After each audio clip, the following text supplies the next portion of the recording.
Hello, hello, hello. Good evening. We are back with another Creators Hangout. It has been a week. Well, I didn't do one last week. So I skipped a week and I'm back. As you know, I only do this when I'm live. So I've got some stuff live. It's going to be really cool. We're going to have fun. In fact, I have a cool announcement to make. But before that, I need you to know if you're watching, please leave a comment. I just want to make sure our comments are working. So I want to make sure that's there. If you are a creator in this, I haven't said it yet, but please in the private chat, send me the link to the Kickstarter so we can talk about all those things, which is really cool. But we just funded, Orange Home Productions just funded our 25th Kickstarter. Now, that means our 25th on our channel Kickstarter, not 25th total. We've done way more than that, as people know, but our 25th Kickstarter through Orange Cone, through that profile. So it's really, really cool. Also sexually funded. So it's kind of wild, and I'm pretty excited. And tonight I have a bunch of great creators. We're going to talk to them. I have more. I know other people wanted to come on. If you are seeing this and you didn't get the link, send me a message because I forgot to send it to you. Sean, thank you for checking that Facebook. If you guys can check the Twitters and all the other stuff, we'll get things going. Anthony Costello, what's up, my guy? Much love. Yes. So first up, we're going to get one of my good friends who I haven't seen in a long time. I haven't seen since Cthulhu Invades Wonderland. We have MJ, Melissa J here. How are you? Hello. It's so lovely to be here. It's so nice to see you. It's good to see you. I see Lord of the Rings Risk. Yes, Lord of the Rings Risk. Oh, heck yeah. So we've got some cool stuff. Melissa, you can only be here for an hour, so people need to pay attention to when we talk about our stuff so we can get all of her pledges all done quickly. So don't fuck around, guys. Don't fuck around. No fucking. Yeah, MJ. Hi, yeah. Anthony. Other people who damn it, I'm going to go with other people who aren't fucking, and that would just make it weird. So other people who look young and sexy, from what I hear from Matt Knowles, is Sean. Sean, how do you feel to know that Matt Knowles is attracted to you? I've been hoping for like a really long time that would actually come to light. I know we've been kind of teasing back and forth for a while, but the confirmation really is just really reassuring because I'm insecure and I really like to know those things in like a solid way. So it felt really, really nice. You're sick of playing the game. I understand. Like, I feel you. I'm getting older. There's less room for guessing, and I'm Right. I understand. Well, let's get him on here on The Bachelor and see what's going on. Bachelor number 2. What's up? I don't mind my name being dragged through the mud every once in a while by you, Travis. It's all right. I don't think it was through the mud. I think thinking Sean is handsome is something that will boost your Hey, here's what I got to say. If you're watching this before we got on, I was like, Sean, have you lost weight? My man said that he has lost 100 pounds? Yeah. Dude, because it's been so obvious that the man has Benjamin buttoned and is like going into reverse aging. So if you're out there watching this stuff, give Sean a round of applause because that's freaking huge, man. You literally lost more weight than Steph from Team and Sim actually weighs as a human being. So that is an insane thing to think. You've literally lost more weight than a whole human being weighs. It's wild. No, it's been crazy, and I don't think it's done yet. So we'll see how far that goes. I just don't want to start looking like Skeletor while I'm doing it. And based on the box behind him, he only eats steamed dumplings now. That's his diet. So if anybody has any questions on how he lost all the weight, it's steamed dumplings. Congratulations, Sean. Thank you. We have my good friend Kurt. Kurt, is everything working? Everything's working now. I had to restart the computer. It was being kind of laggy. So now, is it the computer or is it because you live in Kansas and nothing else? There's no internet Kansas? There. How dare you say I live in Kansas? I live in Arkansas, Kentucky. They're the same place, right? Kansas and Kentucky, the same place, right? They both have horses. According to my friend Jay Hewer, it's right down the road from Arkansas. So, yeah. Right. They're all the same. It's all the same. And we've got the man with the bunny ears. Tom Hutchinson's in the building tonight. Do you know what animals are? Do you know how animals work? I do, yes. I'm not sure these qualify as bunny ears. Did I say bunny? I meant cat ears. Okay. Just making sure that you know your animals. Yeah. Right.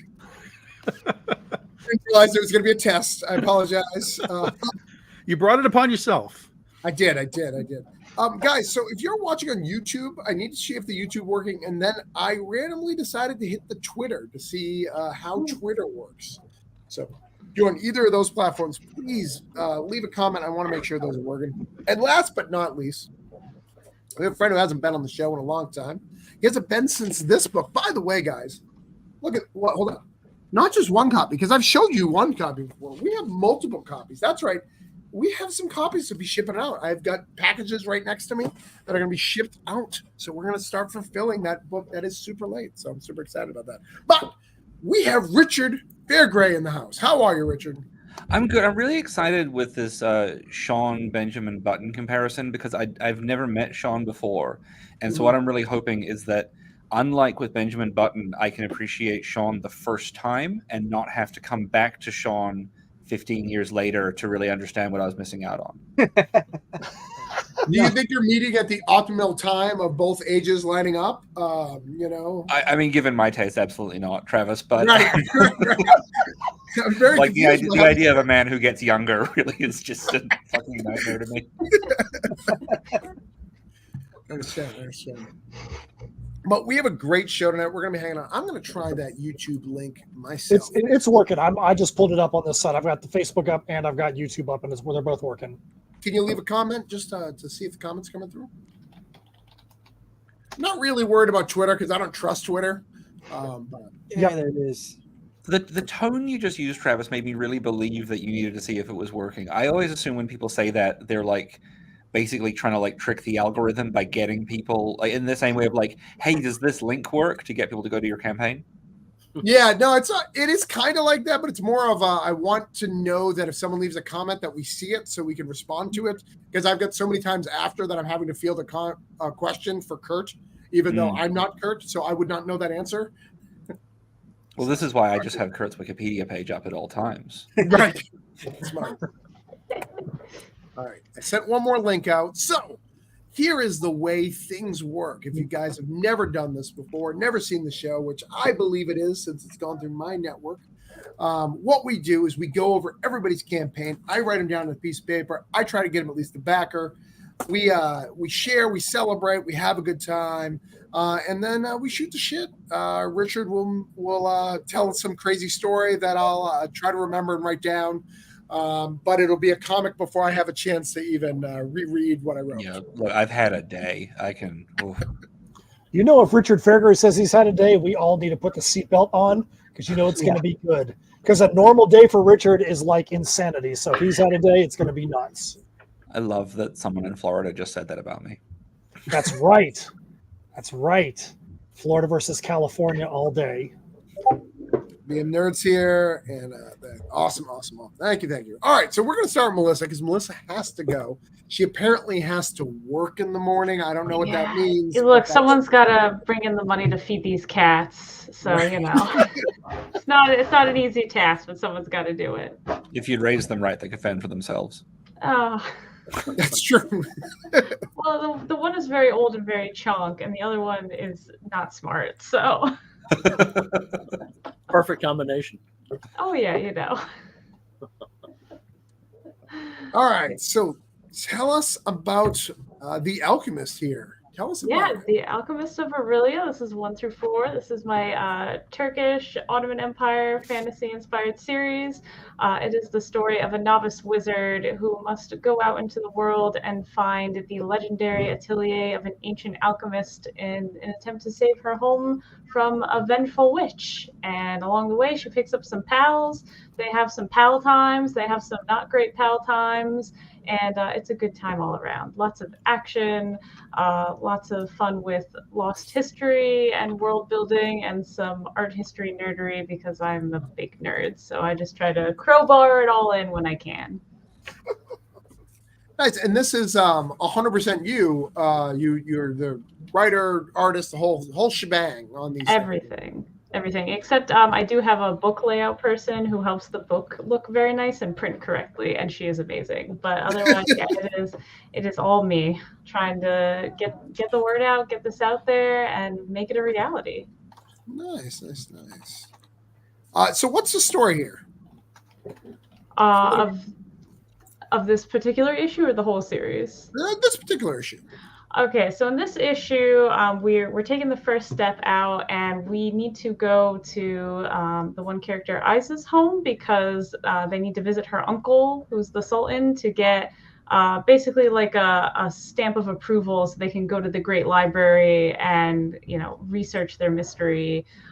So they're just gonna stop on by, say hi to Isa's folks, and then go on their way. Except no, because there is some international diplomacy and espionage brewing.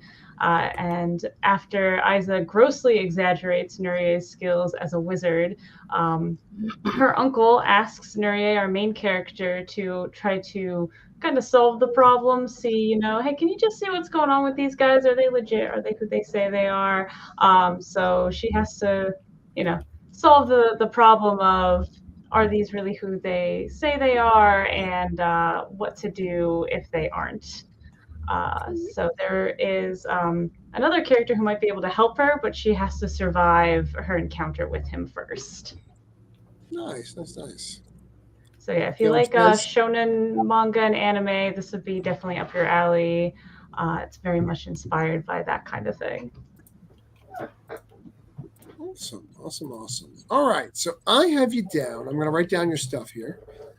Caleb just says hi. Caleb is making some cool things right now too. He is Neverland Live. So we're going to get you to 8,995, and we're going to get you a backer tonight at 58. So I'm going to write you on my list here. Here, let me see. Excellent. Write you on your list, and we'll address it in a little bit. But I've sent the link out to people. So you guys can back it now. You guys don't have to wait until I do the second time around and yell at you because, it's just not as fun. So you guys can back it now and avoid the future yelling. Yes, and if you get in before we hit $1,000, you can actually vote in a poll to unlock different groups of rewards. So there's a side story going on where the two characters, they're having a little race in the desert on camels because Nurie has never seen a camel. And coincidentally, I had never drawn a camel until I came up with this idea. So both are going pretty well. There's two sets of rewards. So you just vote for who you want to win the race. And then when we hit 1,000K, who's ever ahead in the poll, that's the rewards we unlock. So you're going to want to make sure that you can get in so you can vote in that poll. Nice. That's a lot of fun. Yeah, we try to have a good time around here. Nice. I want to welcome Wells Thompson in. He was a little late because some asshole didn't send the link, and I'm really pissed at that guy. And I'm going to address it with him off air. Hey, don't be too hard on him. He's doing his best. No, he's not. Travis is just admitting to some self-abuse he's going to do later. You're it's going to be to your book. Out of everyone here. I wasn't going to connect the dots, but thank you, Richard. I appreciate that. Thank you for putting that image in my brain. I mean, if that book wasn't made for that, I can't tell it. It's actually just Tums backwards because it's to stop your stomach from being too upset by the thought of Travis. See? It all works out neatly. X is working. As you see, X is not used to me producing things. So they're like, I'm at work. I can't join. Please sell my stuff. I'm sorry you're at work, but I'm not going to sell your stuff. I've got to sell these other guys' stuff. I don't have time to sell your stuff. Imagine asking to have money made for you while you're already at work making money. Right. It's ridiculous. Holy shit, there's a lot of major traders in this episode. Good luck to everyone. All right. So, Sean. Yes, sir. Mr. Benjamin Button. Going in the opposite direction, running away from Richard's sexual advances. Tell us about your project. I've got iDrive for Cerber. The quick breakdown of that is it's basically Uber for the paranormal. And it's about Jim, like this way. And he's an out-of-work construction worker looking to try to fill the financial void that is in his wallet. And he finds an app called Cerber.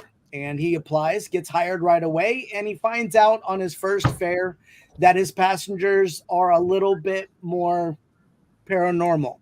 And also one of his first passengers ends up being the ghost of his murdered sister.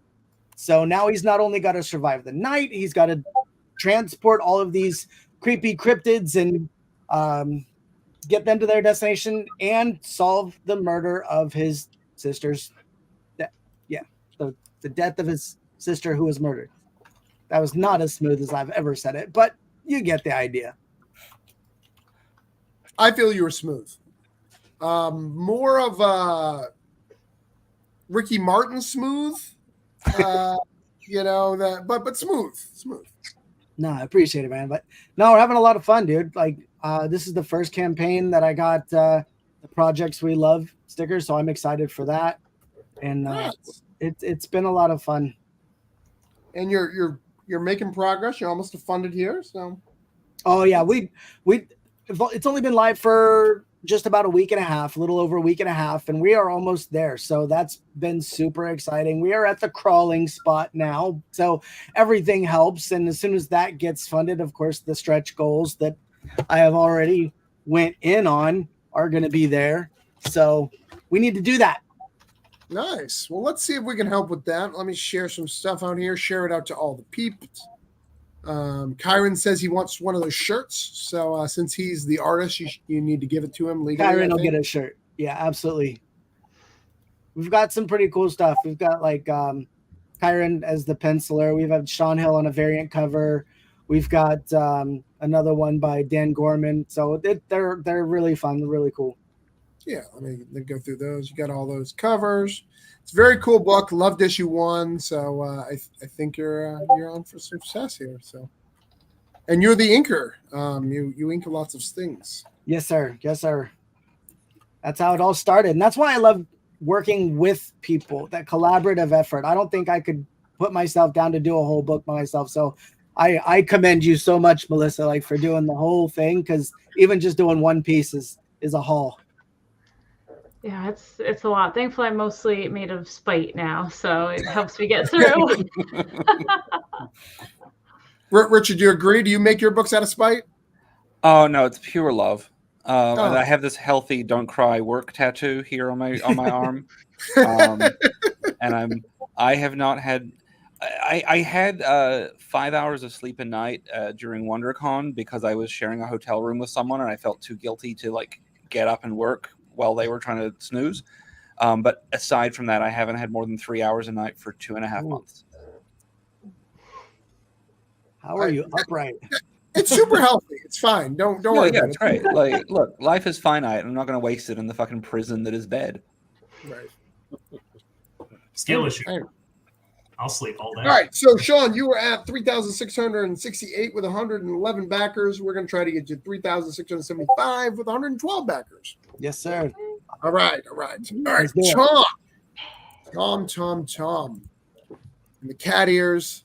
I'm shocked. Bunnies. They're bunnies. I'm shocked. Bunny Yeah, ears. I'm shocked, I know they're bunny ears. I get it. Dog these ears. Dog ears.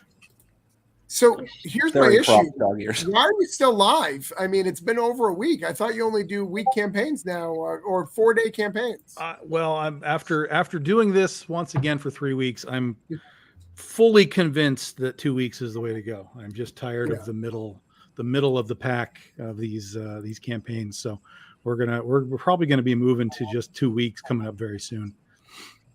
Because we all talk about it all the time. Oh, we're in that dead period. Like, just forget it. I don't want the dead period anymore. I want to have a great starting week, and then I want people to go, yay! And then I want to go, last week, come and get it. And people go, oh shit.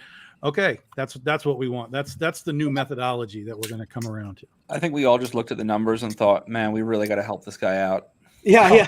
For sure. Well, here's the thing, right? Is we did about 16,000 in our first week. Mm-hmm. And as of tomorrow, we'll have wrapped up week 2. So in the course of another week, we have managed to squeak out another $279. Now that's because we've had a lot of people come in, but at the same time, we have a lot of people dropping out. And so it's just this nonsense of, up and down. It just, so flat line, basically we'll do about $300 in week 2. And I'm like, what's the point? Let's move on.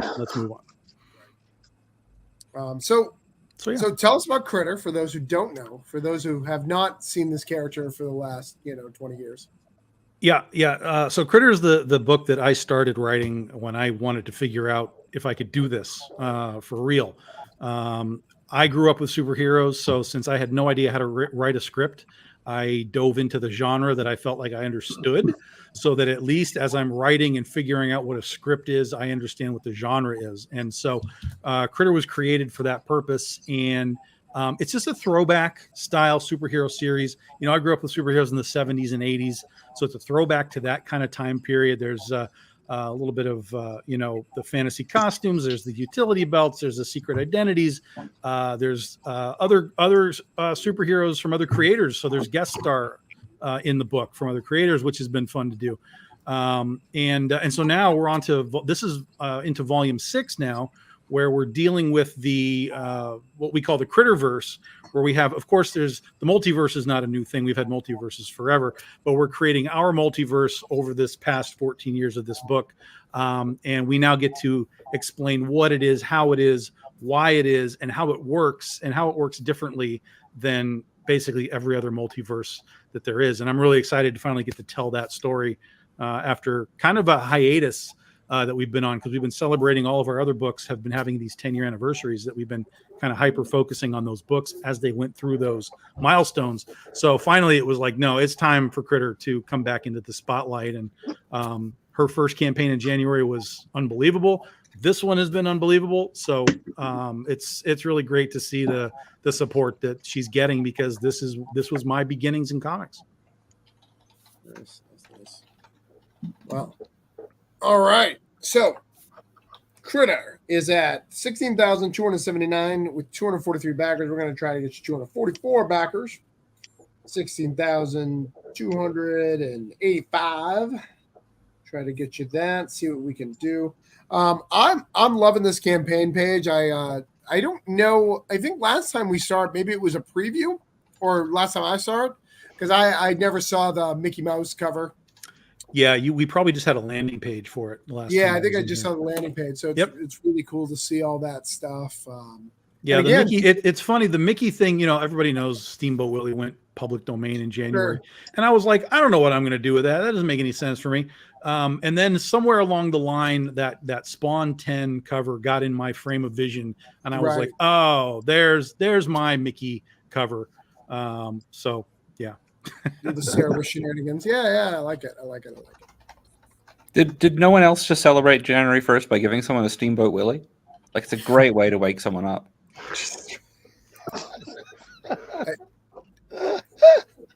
Master Sense upset. I mean, it was.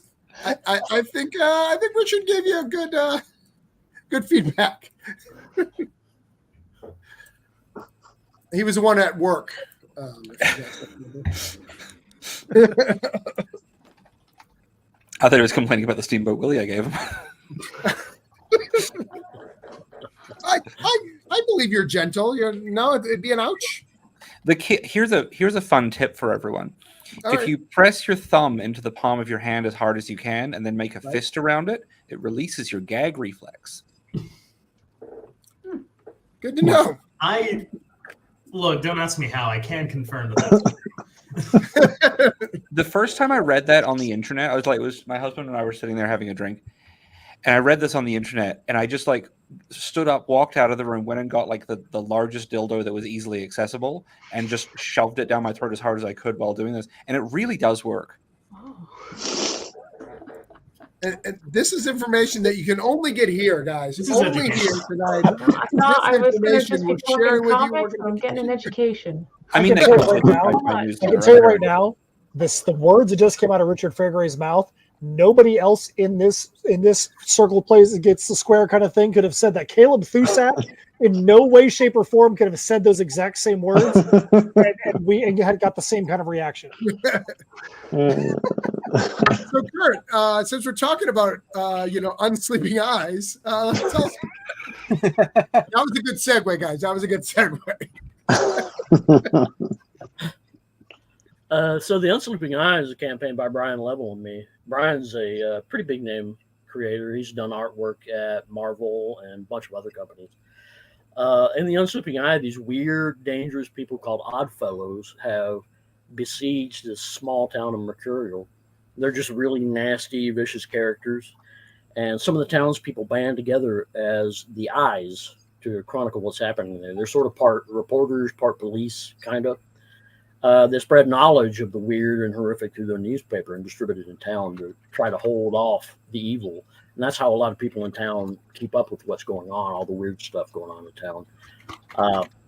It's good versus evil. It's about a lot of different things: depression, grief, loss, family trauma, lots of deep philosophical ideas like that.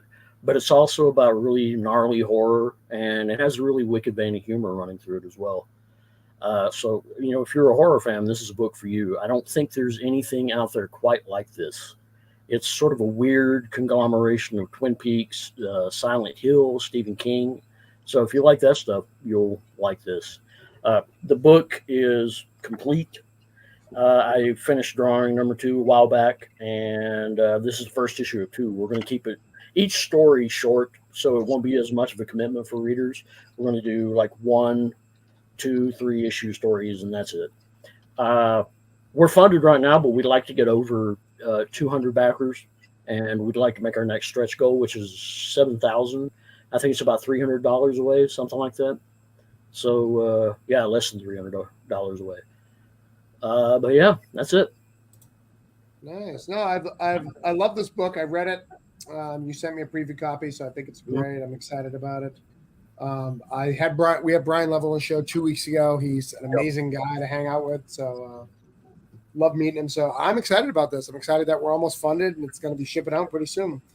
Yep. So you're at 6,723 with 187 backers. We're going to try to get you to 188 backers with $6,743. That's what we're going to try to do. So we're going to share this out, get people to back, show some love. Get that open.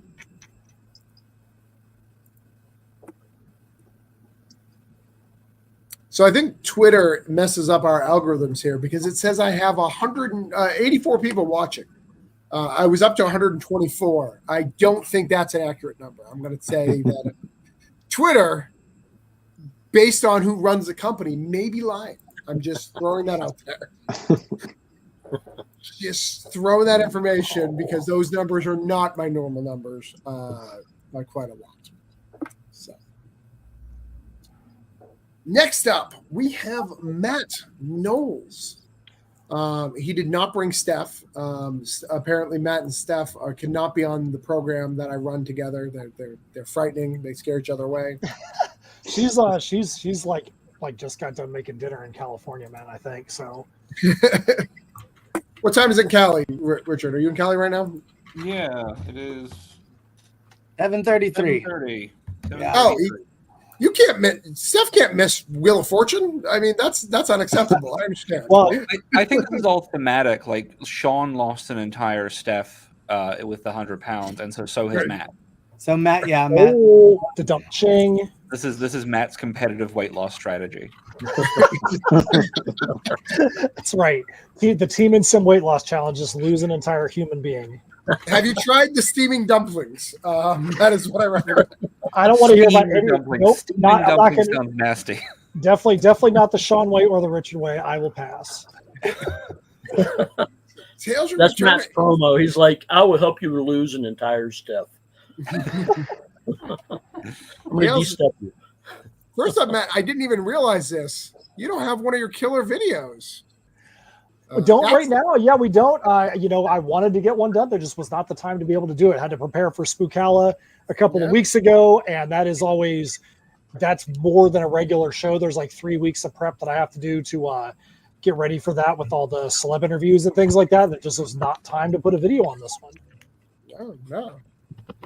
So Tales from Nocturnia, the reason why we're doing this campaign, this is a book that we released a while back. Before, we got to the trade before COVID, or right, COVID was happening. And it was when COVID was happening. And we got to the end of 2023 and we're like, we need to go get another set of these books printed. But there was a lot of stuff we felt like we could make better in the book, and we had all the pages. So I know Travis had pulled up one of those. One of those gifts that we had there, completely took and relettered a 152-page book.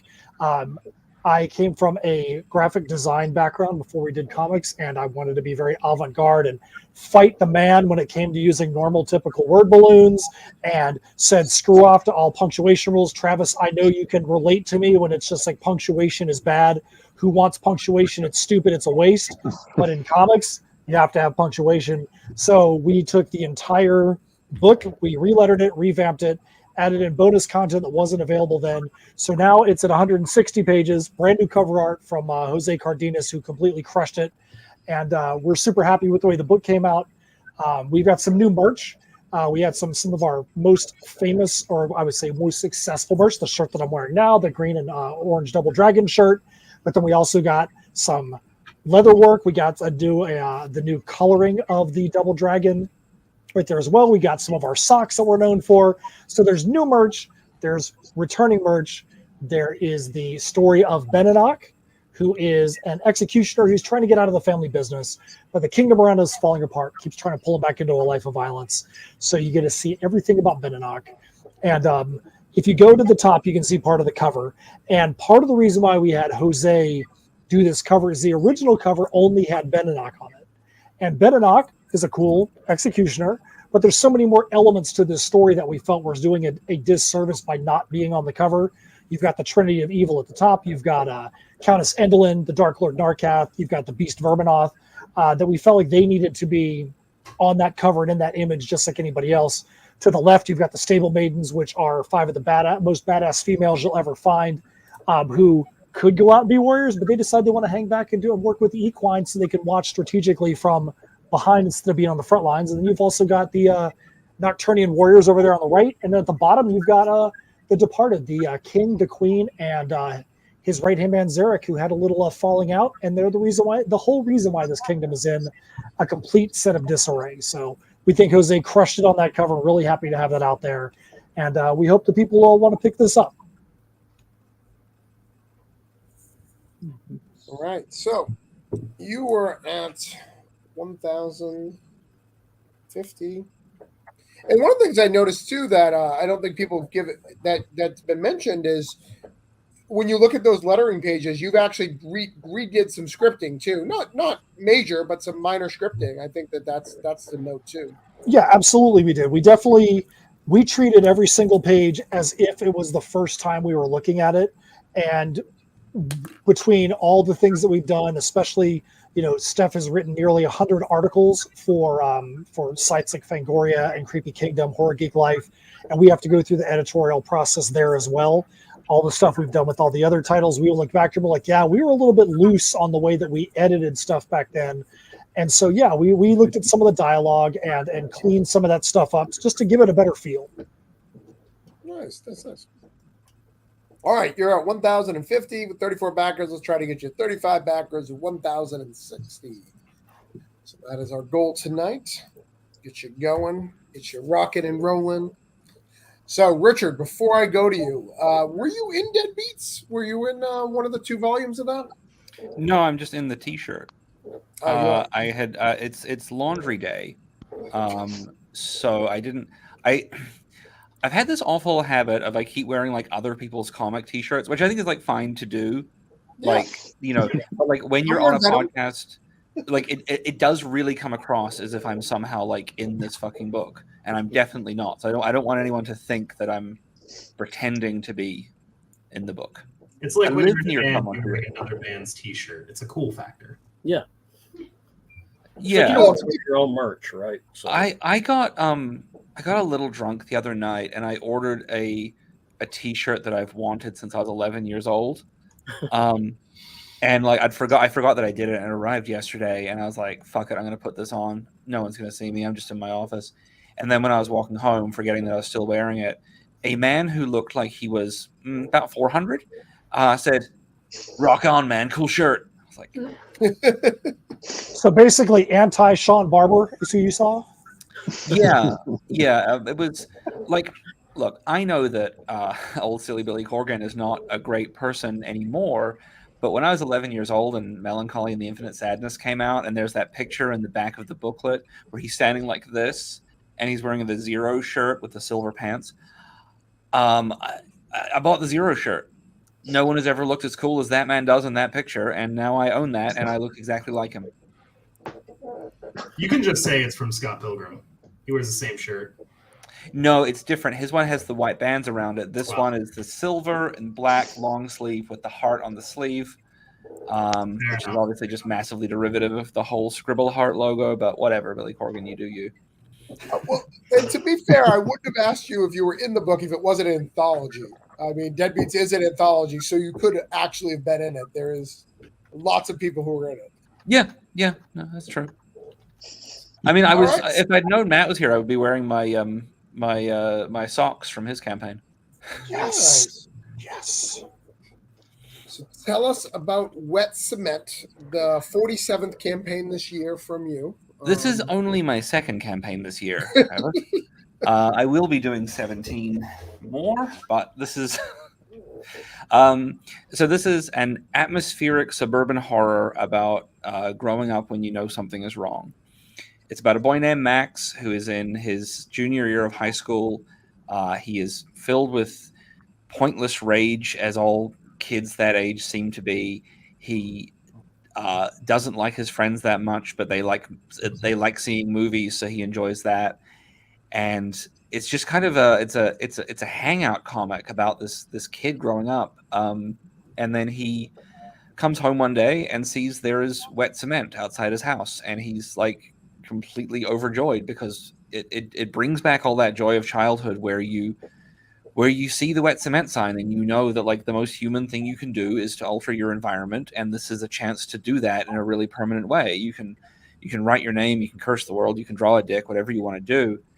And so he writes his name in the cement, and then the next day the cement is still wet and his name is gone, and he writes it again, and the day after that the cement is still wet and his name is gone. And now he is the boy who lives in the house with the wet cement outside it that never dries. And it's the slow decline of how that one tiny thing being a little bit off in his world kind of brings everything else into a sharper focus and crashing down around him. This looks great. I love the fish. I love the smoker. You love the girl who's a bad influence. I'm excited about that. She looks like a bad influence. She is definitely a good influence. Like, I'm going to be honest, this book, issue 1, he goes to see Age of Ultron with his friends, and issue 6, he chooses not to go see Batman v Superman: Dawn of Justice. So it's a growth plot. Characters love that. It's definitely revisionist history. I like that. It's very important. And you got the great Laura's Helmsley writing some doing art here. I've had her done one for me. This is her second for you, right? Yeah, they were on Twitter, and I saw a tweet where someone said to them, I specifically don't want you working in comics. And I was like, hey, fuck you, stranger. So I just commented on it, hey, Laura, do you want me to give you money to do another cover? And they were like, absolutely. So that is 100% a spite cover, and I am so delighted by it. And then the underwater bathroom cover is me, and then the third cover is also me, which is I've been doing a lot of experiments lately with printing on acetate and photographing through light. And then the ink, I was up in Canada for this one, and the ink in that printer makes the acetate all wrinkles. So I ended up having to change the whole thing once all the drawing was done. And that is just an actual collage piece done with just printouts on colored paper cut out and stuck together. I'm the older I get, the less I want to touch a computer. So I'm trying to do as little digital alteration to anything as I possibly can. But if I'm not mistaken, you're actually pretty competent in that field, right? Yeah, but that's kind of like when my teacher at school told me I was really good at spelling. It didn't make me more enthused about taking part in a spelling bee, you know? Right. I get you. All the color, like everything in this book is done by me. I write it, I draw it, I color it, and I'm really interested in the kind of like the grungy reality of things, like the real kind of tactile connection you have when you touch cement. And so I've gone really heavy with the pencil in this one, and left in a lot of like the construction lines, and then the actual like using the blue pencil to do shading and things, so that like it really I want people to feel, even though they're seeing the digital coloring, I want them to feel like they're seeing the physical drawing as it existed, and then seeing how far I can go with that. With like that page that you're just hovering over there to the next, it is, I was like, well, in my script I'd written like the two brothers talk about whatever while one of them is playing Tekken 7, and I was like, fuck it, why not film it from inside the TV, so we get to see Heihachi and I can't remember who he's fighting. I think it's Nina, and then just really play around with like what can be. Like how many different mediations can we have between us and these people without it feeling disconnected? Nice. Oh, it looks great. I'm excited. So you're at 1390 right now with 61 backers. We're going to try to get you to 1400 with 62 backers. Cool. Let's see what we can do that. All right. Next up, we've got Wells. Oh, what did I do? What's here? up? Sorry, I'm just backing Richard's campaign really quickly, and then I'll be right there. Back it twice. Wells is just determined to get me off the call as quickly as possible. No, I mean you sold me on that. I think the metaphor is really cool, and I love just the general style and vibe of it. But thank you. Yeah, smut number 1 of 3. A not safe for work slice of life comedy about 3 women trying to sort out their messy love lives. Different direction for me, but something that has been kind of nagging at me for a little while. I've wanted to do something along the lines of like how I would approach a book like Sunstone or Money Shot or Sex Criminals, and found some really great collaborators and just went with it.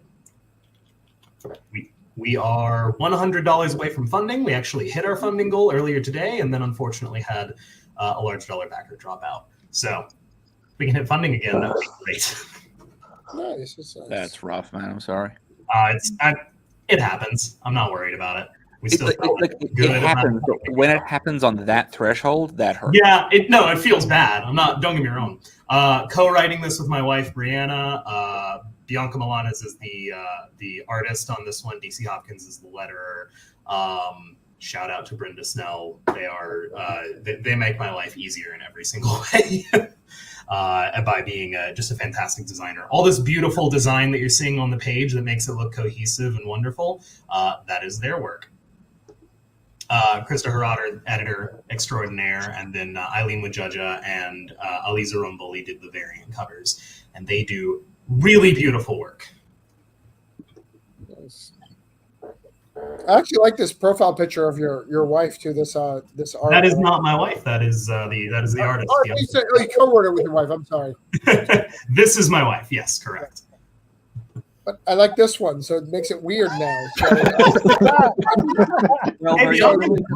I really like Bianca. Can we talk about how hot Sean is being young now? Like, can we talk about that again? Hey, remember that live stream where Travis tried to break up Wells's marriage? over a selfie? So tell me, Travis, how does that good taste? Apologize to Thompson. Sorry, Miss Thompson. Woo! I am for eels. But yeah, so you compared to Sex Criminal, so I guess it's more than just smut.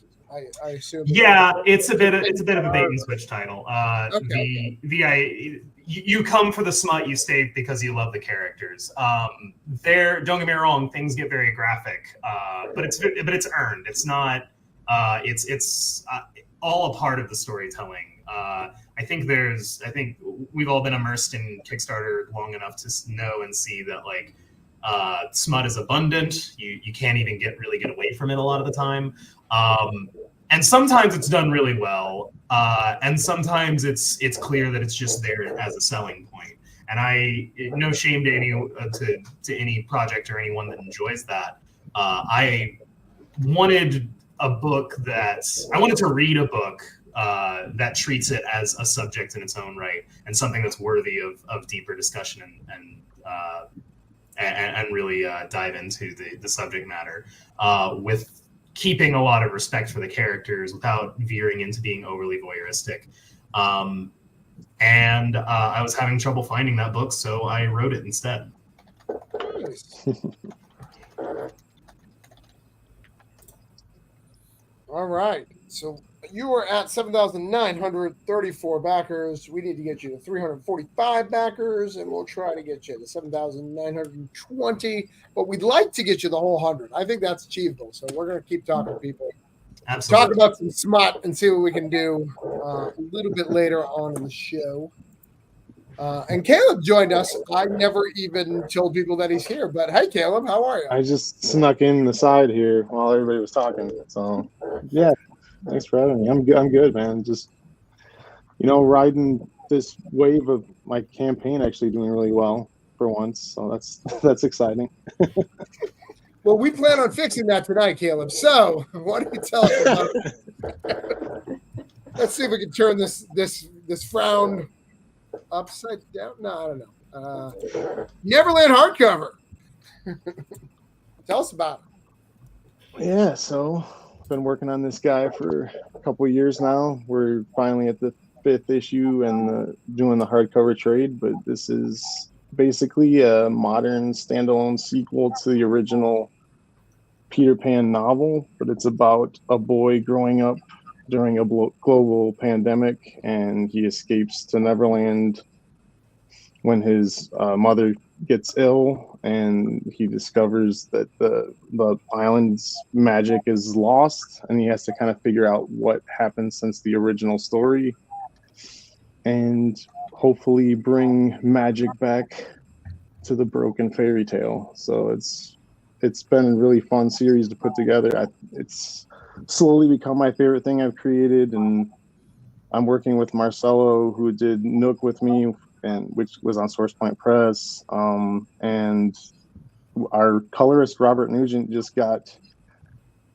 this winter got picked up for Spawn and Scorch, and he's working with Tom McFarlane now, but he's still working on our series too, luckily. So it's pretty cool to have somebody that kind of leveled up in the process of making this book. So nice. we have some cool I have a cool variant cover on there from a guy I met at a show here in Ohio, Sean Langley. He's been doing like these watercolor-esque like homages to 80s fantasy movies, which were kind of like the inspiration for this whole story.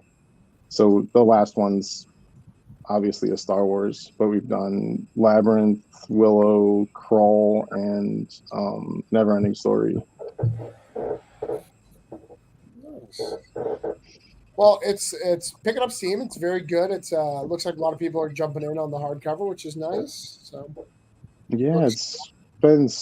I feel like this has been like the smoothest big campaign I've run, and I was concerned because I haven't done one of these big ones in quite a while. So it's exciting. We got over 200 backers today, so pretty pumped. So you're at 8,719. We're gonna try to get you to 8,739 with 201 backers. Try to get you today. We're gonna share that out. See what we can get.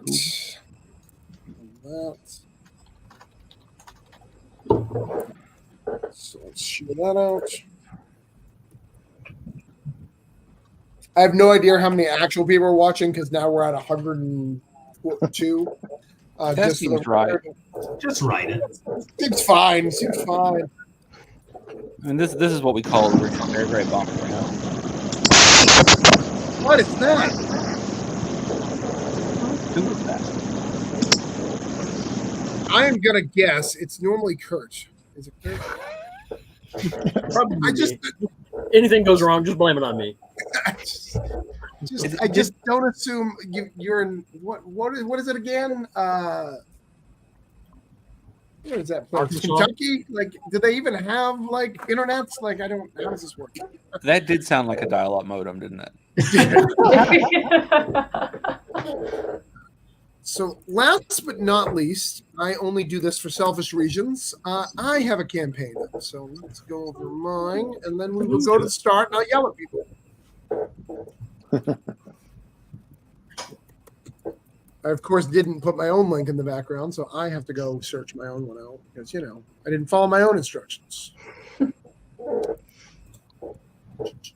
All right. So this is not other people you're not sending links to. So, right. I'm sure there's people messaging right now who's trying to get on the show. Hold on. Somebody's message. So I was looking in the link, but it was Kurt sending the link. I think, Kurt, did you share that after it already went up? I think so. Well, I mean, I just got your private message saying, Wells and Kurt, please send a link here. So I went ahead and sent it. I thought it was kind of weird too. So, but it's Travis. I just figured it's Travis. There's a lot of love in this stream tonight. It's beautiful. So Broke Down in Canyon City is so we did a trade last year for Broke Down and Fro Dead Bodies. We have that bad boy over here. Make it big. I got show and tell. I can do that. So we made this trade. It's really cool. Lots of fun. It was the first thing I kickstarted on the platform. And it's been a while since we did stuff, but when I was doing that trade, I had a few short stories that I had been collecting over the years. So we decided to do a small little anthology as a small little campaign this year. I was just a $2,000 campaign called Broke Down in Canyon City. So we have people like Jonathan Hendrick. We have Jerome, obviously doing the letterings. We have Chuck Pino. We have James Burton. We have Sierra Florence. We have Frank Martin, the Baggs brothers. My wife did a story in this. Felix Navarro, the main artist. Dan Smith from Worlds Crawled Out. Christopher Runt, who does a show called Fortress of Comic News.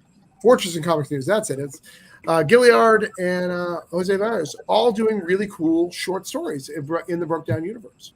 I also decided to do a lot of variant covers from things that I like that you wouldn't know were variants. So this homages. So this is a Jinx / Goldfish trade paperback variant. This is it's somewhat of a Reservoir Dogs. This is obviously Crime, old Crime series, and then I do the USA Avengers variants that I've been doing for a bit. So I've done this on a few books. So lots of really fun stuff with lots of really cool creators. All the stories are done. All of them are written, taken care of. Oh, we also have Frank Martin. I forgot about that. So it's a very cool little book that I put together if you want to kind of jump back in. I'm also doing some tests of market. You know, we had talked about doing Broke Down and Tapped Out. And if this does well, we're going to continue on that story. And I kind of give you a preview of what that's going to look like in this little series. And obviously all the thousands of add-ons you can get on any of the Orange Cone projects. So that is my campaign. Quick, dirty, easy. We got 8 days left to go. I'm going to try to get at least one backer tonight, right? That should be doable. 127, 2,314. And I'm going to try to get to 128 with $2,324. All right. We've talked about all the campaigns, shared out all the stuff. We have over 100 people watching. I am positive that that's an accurate and legit number based on the comments that we are getting at this time. So this should be no problem of getting everyone the money that I promised them. So I'm going to go share this out on your Periscope, Travis. What's that? I did not put it through Periscope, but it is still connected to Vine, but only 30 seconds at a time. Okay, 6 seconds at a time. Please remember how Vine works. Right, it's split up. I have it automatically taking 30-second clips out of context. Fuck, I miss Vine. Don't we all? What was that? It used to be a society. It used to be a real country. What was that a couple of years ago? They made big, they bought tons of ad space on Super Bowl. And they were like a TV program that was going to be like 4-minute shows. Quibi. Yeah, Quibi. Vertically and horizontally. It was Surprisingly, it did not last very long. Quibi. All the Quibi shows have been bought by Roku, and you can now watch them free if you have a Roku device. They are like all of them feel like background gags from BoJack Horseman. Like there's a house flipping show for haunted houses.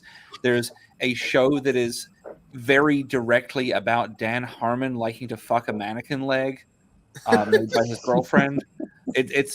But here's the thing about Quibi is they do check on things, because I thought it would be really funny if I added on my LinkedIn profile that I was the CFO of Quibi. And it got flagged as inaccurate, like, immediately. I was like, no one else is going to be claiming that, right?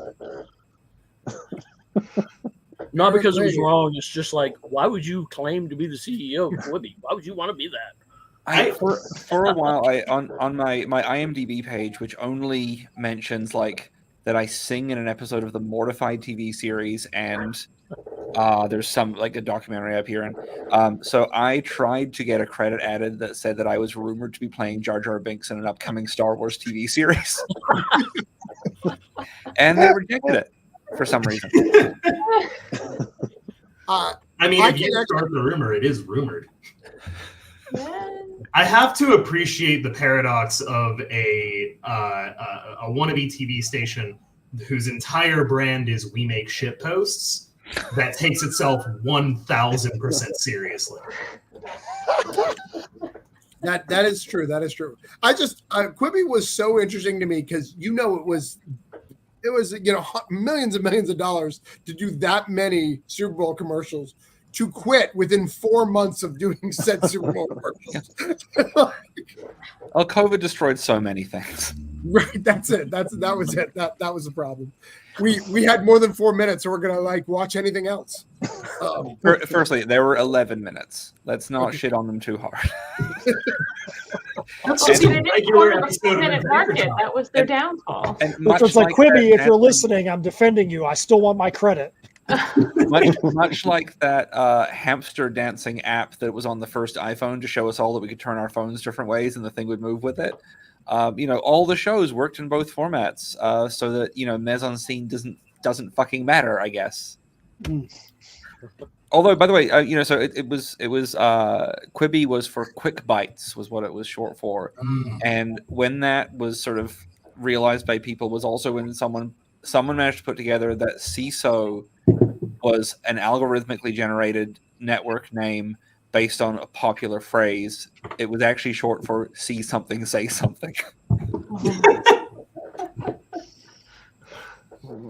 All right, so we need to go over this list, and I need to yell at people who haven't backed things. It is that time. Melissa says she has to go, so we got to get her out first. She apparently has to work in the morning. Unlike this other guy who wants us to promote his stuff, who's working now. She made time now. And see, that was my error. I should have worked now, and then You should have done the live stream alone tomorrow. yeah, there you go. Jared, Mr. Clean ain't got nothing on it. Dude, Sean, you are pulling honey today. Like all you're bringing all the boys to the yard. I feel like I need to just sit here like this the entire time. We'll put you in the middle so you can be more intimidating. What an icon. Tie your t-shirt in a knot like you're Jennifer Aniston in the 90s. Yeah. Yeah, you're gonna be like George Costanza on Seinfeld when he was doing like the sexy photos on the couch, just like that on the screen. All right. There. MJ, we had you at 885 with 57 backers. I promised you one backer and get you to. We're going to try to get you 895. Let's see if we have done said stuff yet. Oh, we're almost there. Let's see what we've got here. It's not loading properly because the internet. Oh, on my end it says 58 backers, 890. So that's pretty good. We're close. We still owe you $5, but we'll see what we can do here. We're gonna. Can you tell us about it one more time? Sure thing. Yeah, it is a Turkish-inspired fantasy adventure story about a novice wizard trying to save her home from a witch's vengeance by looking for the lost atelier of an ancient alchemist. And she's on the trail looking for this alchemist hangout with a sword-wielding princess, a faceless spellcaster, and they are visiting a new country in this issue where they get in the middle of some international diplomacy. So it is a rip-roaring good time with lots of action. lots of good stuff. Like I said, she does everything herself, which is great, except for she hires someone for a little bit of production. Oh, you got another backer. See, we got you to your numbers. So you're $8.95. So what we do here is that means I get to mark you off my list. Oh, I thought I had to come and, bring you a rose and a beer and maybe some steamed dumplings. I don't know. Some steamed dumplings. What a passive aggressive way to call Travis fat. First off, Richard, I would like a rose. I would appreciate it. I would also like a beer because this one's empty. I was trying to play the extortion angle, but I need to lose 100 pounds like Sean, so I'm on the steamed dumpling diet, whatever that is. So. It's working, so it's working. But MJ, thanks for hanging out with us tonight. We will keep sharing your stuff out for a little bit. Hopefully, get you some more backers. That thing I talked to you about privately, just message me. I'll give you the hard costs, and we'll see if we can help you out. All right, thank you so much. Thanks, everyone. Yeah. Travis is getting people to sell fentanyl through Kickstarter. Hey, all right. All I'm saying is I heard it somewhere. You heard it? You heard it somewhere? All right. Now that MJ's gone, what is smart really about Wells? Like the lady's gone. Please remember, I'm very delicate and sensitive, though. We all know, Richard. Unless you're holding your thumb. You hold it in your left hand, yeah. Sean, you're too close to Richard to be flirty, and too young, both. Can we both knock Sean a little bit closer to Richard so they can? Yeah. There we go. Maybe just put them both on the bottom row together, and then the other 6 of us can. Two bottoms never work well together, Matt. What do you not understand about this? So next up, we are gonna do not next. Kurt, we'll go with Kurt, I guess. Let's find Kurt's Our campaign is called The Unsleeping Eye. It's Brian Level and myself. Brian's a pretty big name guy, worked at Marvel and several other places. The Unsleeping Eye is about these weird people called Oddfellows that have taken over the small town of Mercurial. And they're just a lot of really asshole, nasty, vicious characters. And some of the townspeople have banded together as the Eyes to tell people what's going on, and they publish that in a newspaper called The Unsleeping Eye. And they're part reporters, part police. They kind of keep an eye on the odd fellows just to make sure they don't go too far overboard, I guess. They spread knowledge of this through The Unsleeping Eye and distribute it in the town so everybody can stay up to date on the weird stuff going on there. The story is all good and evil, very basic, but it goes into a lot deeper themes, especially family trauma. There's a lot of layers of family trauma in there. But also, amidst the horror, there's a lot of humor. So it kind of diffuses the horror a little bit. But if you're a horror fan, this is for you. It's very disturbing horror. If you like Twin Peaks, if you like Silent Hill, if you like Stephen King. And this book, I don't think I know of any other book out there, any other horror book that's quite like this one. You know, it's I'm biased, but I think it's different. Can we talk about this? Because this hasn't been up in the last couple of weeks. Because you were on your first week. Brian was here a couple weeks ago. And this is such an interesting piece. I can stare at it for a long time.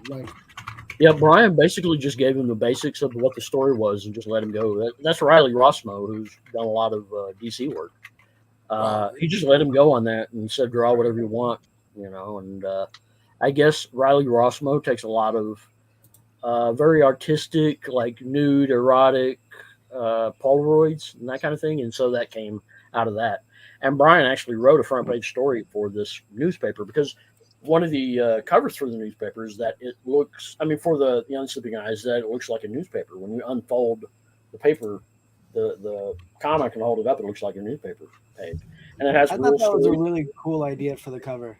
And Brian actually wrote a story based around that image. After he gave it. I got to back you up for just a second. So this was supposed to turn me on from what you just said? Like this was well, it a really niche sort of okay, all right. There. I don't know. May not be for everybody. Right. I mean, I'm not fan shaming. I'm just. It's not my. That's not my thing. But in a very Red Room sort of way. Yeah. I do love this piece though. Like, it's a powerful piece. I really like it. A lot Riley of stuff does some amazing work. Is it? It's only available as a print. Is that right? No, it's actually one of the It's a covers. cover. See? They do paper covers. See these cool paper covers? Yep. They're all every issue is a paper, so you can get. Yep, and we also have a cover by Ian Lowry, which is really weird. It's really it's C or D, one of those two. It's one of those great images where you can unfold it like a newspaper, and the top half, the front cover, is actually just the town, and the back half is sort of like the weird underbelly of the town. I really dig this. I dig everything about it. In the story, what I like about the story is, you're right. It's very different from normal horror. Like it's really like unrelenting, and you're like, what is going on? Where very few go that aggressive. We've been talking about a lot of people have said, it keeps you off balance. You never quite find your footing with it. Right. Because it's sort of like whiplash. It goes from one really weird really weird thing to another, and but not without reason. It's got story behind it, and there's a reason why everything's happening in it. Hold on 1 second. I gotta check something. So it looks like you made your thing. Your major goal. Some right there on the live stream. That was me. Very nice. Thank you. Solidarity. You love to see it. I fucking love that print. That is. It's really, really good. It's really, really good. All right, and I'm gonna. I like to buy things for my apartment that will make sure that Travis doesn't get horny if he ever visits. That'll so keep the him. minute I said that's not my cup of tea, you're like backing. Yeah. I was like, fuck yeah. I appreciate that. I appreciate you looking out. But we're going to mark you off the list, so you've got it. I'm also going to start sharing things through Twitter. I'm going to figure out how to do that. So give me some minute to. Hey, Kurt, can I pitch like an idea for a money-making add-on that you should have on this thing? Sure. You should print broadsheet front pages of newspapers, of the newspaper. Add in like little extra stories from things within the comic, like little kind of related bits and pieces. Just make up short articles, and you can always do like the first few paragraphs with the continued on page 12, whatever thing at the end of them, so you don't have to write a full thing. Yeah. Have one or two images in there, and then print it on actual newsprint, fold it up and put it inside the comic so it doesn't increase shipping costs at all, and it looks more like a real newspaper page, so it really fits in with the theme. Then what you do is you have space down the side of those so that when they become a popular add-on or a popular reward tier on your campaigns, you can start selling ad space within them to other indie creators so that people can advertise their comics for $20, $30, whatever, in the broadsheets. That's awesome. Are we reinventing newspapers? I'm down. Yes, I just invented newspapers. Yeah.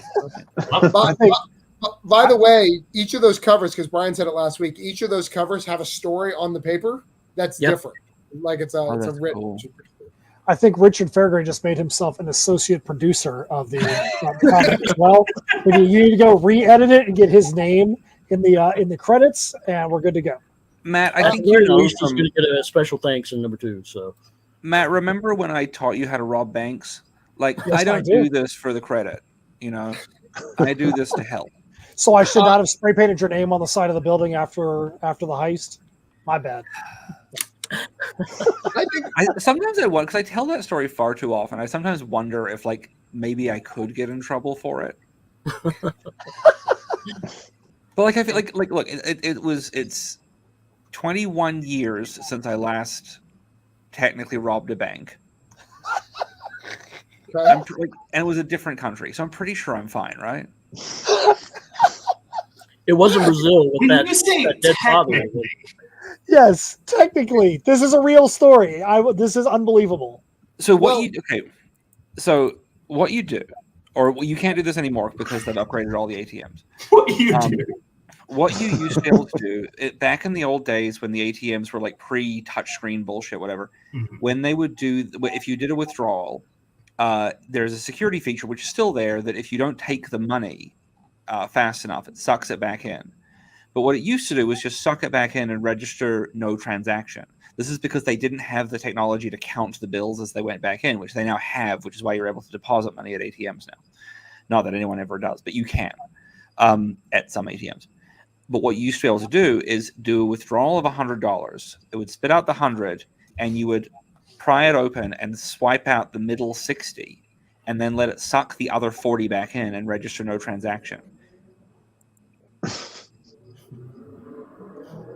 All right. And everybody's speechless. I'm just like, yeah, that's Everybody's This like, is not. I'm not even this, mad. This is Yes. not a hypothetical. Richard's like, this might happen. This was like. This was how I funded my first feature film. This is how I funded several of my early comics. I got my first bank card when I was 11, and I did this every day on the way to and from school until I was 17.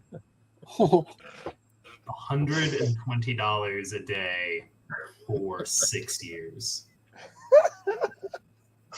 Well, We're all living in the past, and Richard is living in the year 5000. Congratulations, sir. I'm not. You've got to know how to finesse every situation. This is Well, comics.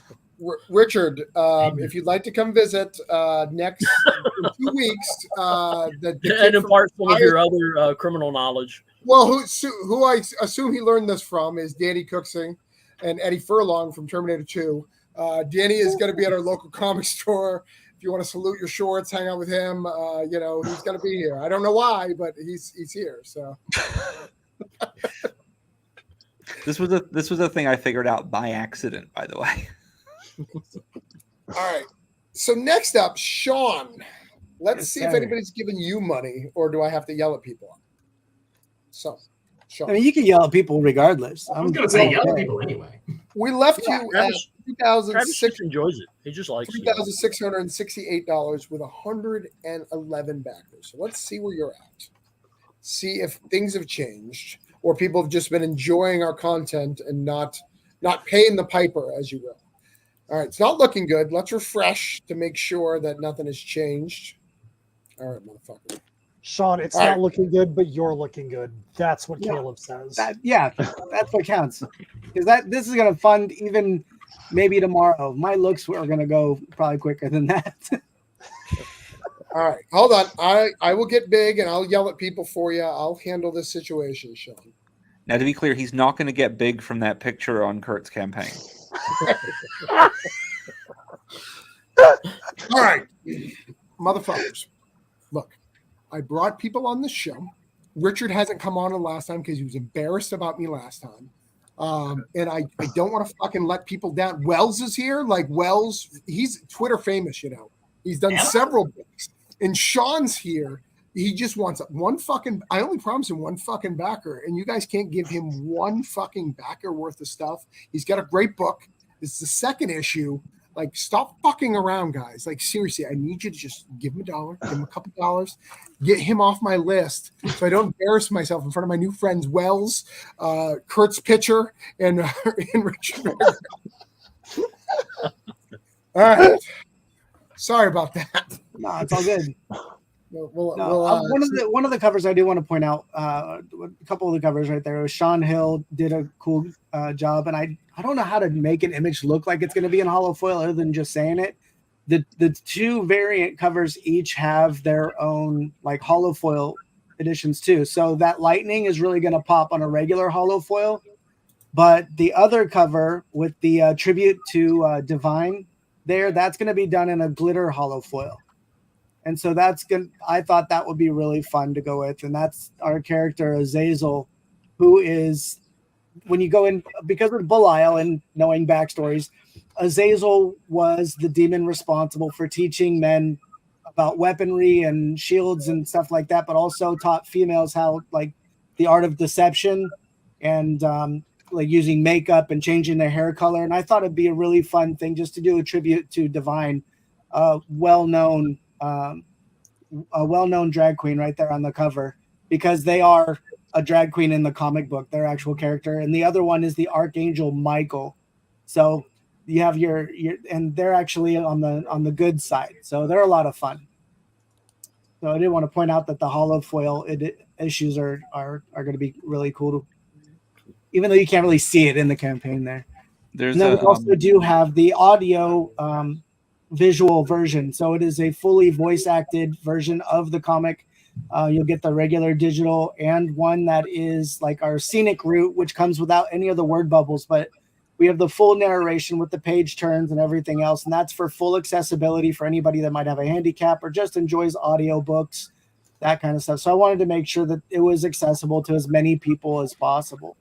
So those are, I thought, were a couple of hit points for me. So. And look at the bottom. They want you to get Neverland. They want you to get Broke Down. And Seriously. right after. Nice. I like this book. I think it's really cool. I think a lot of people are doing cryptids, and I think you're doing it in an interesting way. And it's 36 pages, full color. Like, and it is the conclusion of the first story arc. So it's part 2 of 2 for this story arc for Jim. So if you go in and get both issues, you are going to get a complete story arc just right off the bat. Don't embarrass us with Sean on the show. See, I fish. Fish is all great. right. So love fish. we're going to come back to you. We're going to yell about it a little bit. I'm going to give people time to back. It's been linked in the side. Let me link it on Facebook as well. So nobody has any excuse of where they can't find it. So we're going to come back to it. And if I have to yell again, we'll yell again. It's just what we'll have to do. So we're going to get that taken care of. And I'll attribute any numbers that come in tomorrow to your show too, Travis. So no. I earn my shit. Don't try to like make it lesser. I earn all my stuff here. You know, I don't need pity pledges later. I need them now. Travis needs pity pledges now. I need pity pledges now, not later. Thank you. See, you get me. All right. Critter. Travis is a strict dom. He wants it now. Exactly. I mean, the begging for pity pledges is a real bottoming from the top. Ouch. I'm still trying to figure out why the drag queen has to be evil in your book, Sean. That's the only thing. They're not evil. They're good. They're so on the good side. What's that? So Michael's on the bad side? Actually, the main cover there that Kyron did actually has our main villain on it, and his name is Wade. He's a Wendigo / Skinwalker. Okay. So, and it's, you know, I mean, if you like supernatural or grim or just cryptids in general or creepypasta stories, like then you'll enjoy it. It's a lot of fun, and it's got a lot of heart to it. Nice.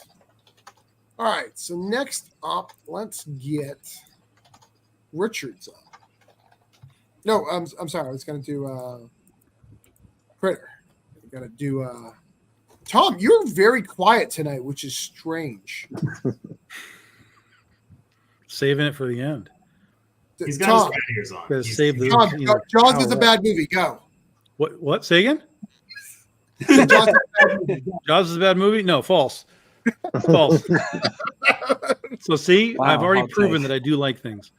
Jaws was the remake of. In Deep fact, Blue look, Sea, right? I even have the new soundtrack that just came out right here. How is Right here. it new How is it a soundtrack? new soundtrack? Yeah, it's the full John Williams score, 2 discs. They just put out everything for the movie that was ever produced for the It film. is so exciting that in this day and age, they still can't fit it onto one disc.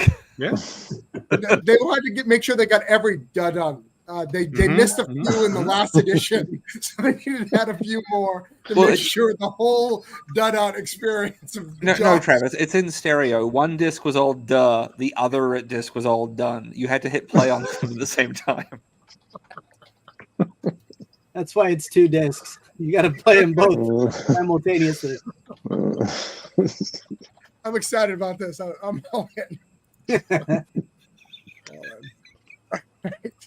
That's how we need to do our comic books. We just have one panel over here of somebody talking, and then the other one faces. So we just make people buy 2 copies to have one full issue. All right, so let's see where Critter's at. I think I'm going to yell at people again, which is really hard because I'm laughing. Do I have to yell at people? Let's see.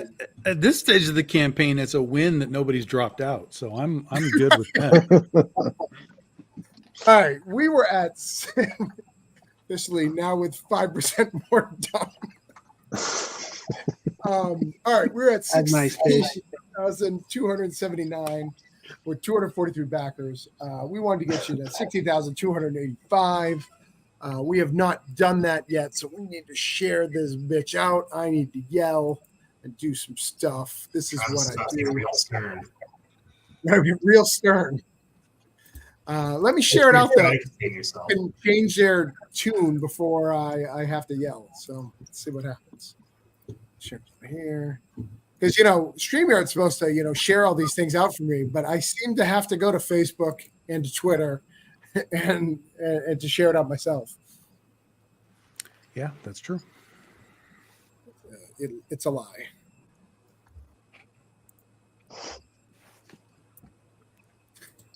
$5% more done. That's really funny, Fish. Good job. All right. Look, my beer is empty. I could go and get another beer, but no, I have to yell at you guys. I could have Richard say a funny story about how he's stealing money from the whatever government, probably the Australian government, based on what I know from him. But that is allegedly, for years. Yeah, this is all fictional stories on a podcast. Right. This is all fictional, except for, just for the record, I did produce a movie once, so therefore I am a producer, and I am optioning all these movies. So if you guys want to put that on Bleeding Cool tomorrow, it's fine. I am playing Jar Jar. Everything's in talks. Okay. So I'll put that in the tagline now. Critter's been optioned for an animated series. Right. It's it's in talks to be an animated series. Okay. Rumored to be in talks for an animated series. Fun fact. So I had dinner with a creator the other day, and this may happen to Richard a lot, but it doesn't happen to me often. And he was a producer. He used to do Comic Book Men and a few other things, and he sat and he's like, "Hey, I had a really good lunch with you. We talked about some stuff, and I helped him with Kickstarter." He's like, "Can you do me a favor?" He's like, "The last guy I went out to lunch with did a Bleeding Cool article. It literally did a Bleeding Cool article say my movie is in talks now." Credited the guy and put it all over the internet, and sold pretty good. I'm not willing to sell it live on air, but people only know of this book because of this particular option. But he almost got this dude fired because his real boss was like, "You're producing what now? That's a non-compete and all this bullshit." Does that happen a lot in California, Richard, or is this bullshit stupid people do? Look, people do stupid bullshit all the time, but I had kind of the opposite happen where I found out that my book was had not only been optioned for a TV show, but was in pre-production and fully funded. And the way I found out was because the studio that had done this, and it was real, it turned out, but the studio that had done it had never told me. They'd gone through my publisher, and then they'd posted it to LinkedIn with a graphic that took a black and white drawing of me from within the book to say Richard Fairgray's book is being turned into this. This is what's happening here, blah, blah, blah. But they decided to color the black and white picture. And I'll just say this. They hadn't bothered to find out what race I am. And so I got about 60 emails from people saying, "Hey, Richard, are you black now?" Which is a weird question to get asked. So that was cool. It wasn't the first person, but I have to assume, based on all the stories you've told me in life, it wasn't the first time someone's asked you that question.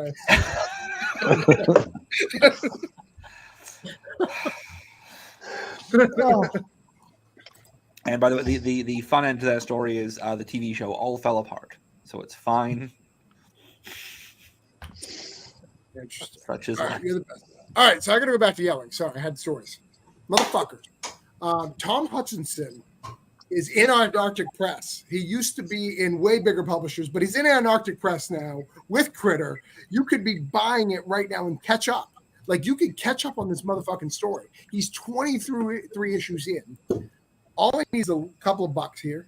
That's it. We're trying to get him to 244 backers. So if you guys can just do that, back, support, Stop wasting my goddamn time. I'm here up late. I'm yelling. My wife is going to come out here in a minute and yell at me. We're probably going to get a divorce for Tom Hutchinson so he can get $4. So come on. Stop fucking around. All right. So let's see if you got $4. No, but there's a backer. That's not the same. It is, because that backer shows potential for future issues. That's right. That's right. That's right. They could have that there, for now, but then by the time we get to the end of the campaign, they can be like, okay, I'm going to throw a few things in there. Anarchist is one of the horniest publishers of all time. Good comics, though. The rock Well, hard why do you sell this book to us? Since to get those, earn that extra $4, Dom. It's old school superhero stuff, guys. It's in fact, we just got another backer. There you go. Somebody else has popped in, but you can see right there. It's old school superhero stuff, guys. It's like I said, it's secret identities, utility belts, it's science fiction, it's time travel, it's parallel dimensions, it's amazing art. We even have one of the best '90s bad girls artists of all time, Joe Chiodo, did a cover for us. So really easy to catch up. We have catch up tiers. We have trade paperbacks. We have single issues. We have pins right there. There's merch if you need pins for your lanyards. We have action figures that we've done. And if you want to dive into things that aren't Critter, we have all kinds of other books that we do: Western, superheroes, horror, fantasy, historical fiction, sharks, the works. So there's a ton of stuff that you can dive in, even if Critter is not your cup of tea. So yeah. And if you guys bought that, new release of the Jaws soundtrack with the double the dum dums, right here is a great companion piece. That's right. That's right. We'll have that for next year. So that's a preview issue of the full-size graphic novel that we're going to be doing next year. And next year being our 15-year anniversary too. By the way, I always love this piece. Came out great. All right, so you got a backer since I've been bullshitting. Yes, indeed. Oh, look at that. There we go. That's what we have to call the fish effect. The fish effect. Yeah. Oh, fish lead? All you had to do was mention sharks, and he's like, "All right, I'll do it." or fish feels that they're coming after him because he's just a fish. It's like shit. Officially, you had me at utility belt. Yeah, officially. Oh, you know what, Tom? I don't know. Do you know Fish Lee at all? Do you know his art? Yeah. I've been on shows with him before. Yep. Yeah, I think getting a cover from him would be a good idea at some point. I think he would be great to do one of your covers. He draws sexy ladies. He doesn't draw them often, but he does a good sexy lady. How many issues? So we did the original miniseries was 5 issues, and then the ongoing series is now up to 23. So technically we'll be at 28 overall issues for the series. And I think you said you could buy 23 and it'll be a start, right? Like kind of jump on point? Yeah, more or less. Yeah. And there is what we call the quick catch up. So you can get like 21, 22, 23, like those 3 issues. And that's this arc. That's volume 6. So you can just grab the quick catch up and get the last 3 issues and you'll catch up really quickly. Yes. Good. All right. So we got you off the list. You're off my list. I can get my beer refill in a second. Matt. What's up? I know I'm going to have to yell about you, so I'm going to switch to Richard because I want to have my beer. And I remember that Wells was like, "I'm going to back Richard," so I feel safe. Well, Travis, why don't you just make me big, or rephrase that? All right, I can Google some stuff. Hold on. Richard, Does have I anyone got have a lemon party? Just Travis, make me big. You go get your beer, and I'm going to tell the story of what the fuck happened to me at the hairdresser today. Just trust me. I want to test some theories. Like, is this? I mean, I don't know a lot about old dude stuff. Is this good? Is this no? Oh, well, it's still loading for me. Loading. Oh. I mean, I wouldn't say no to it. Okay. All right. Like, it's complicated. He's got kind of a John Cena thing. Okay. All right. Well, big zaddy. Go ahead. I'll make you regular big. All right. So I go to get my hair cut today. Okay, just like real normal shit. It's just a small hairdressing place that's in the building that my office is in, so it's very convenient. It's very cheap. I like that about it.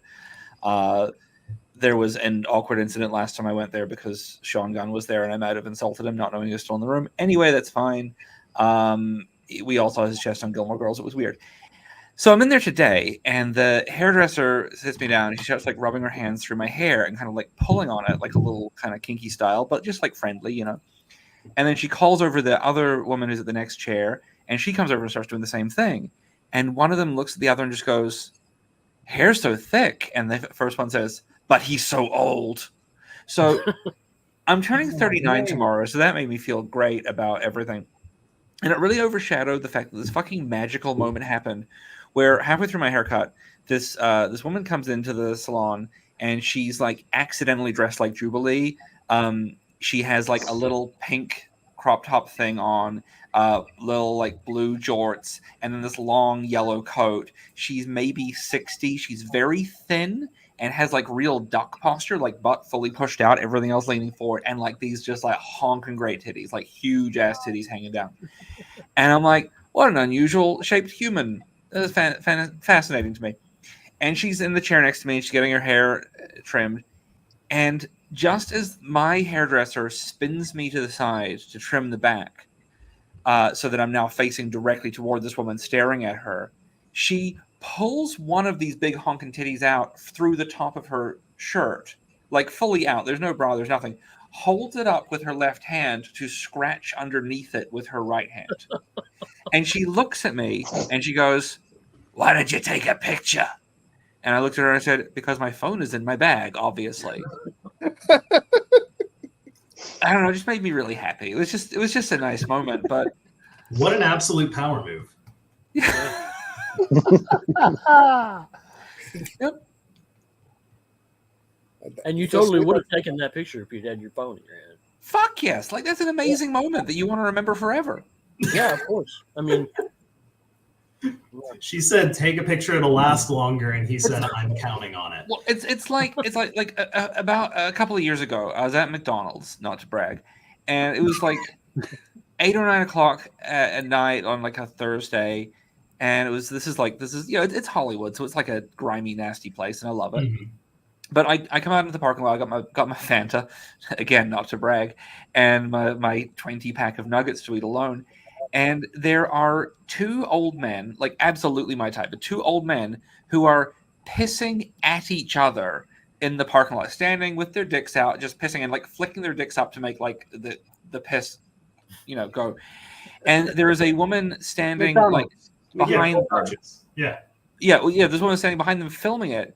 And the two men are screaming at each other. One's screaming golden shower, the other one's screaming golden arches over and over. And so I just stand and watch this, and the old woman who's filming them says, "Don't worry, honey, it's for TikTok." Only in Hollywood. Love my neighborhood so much.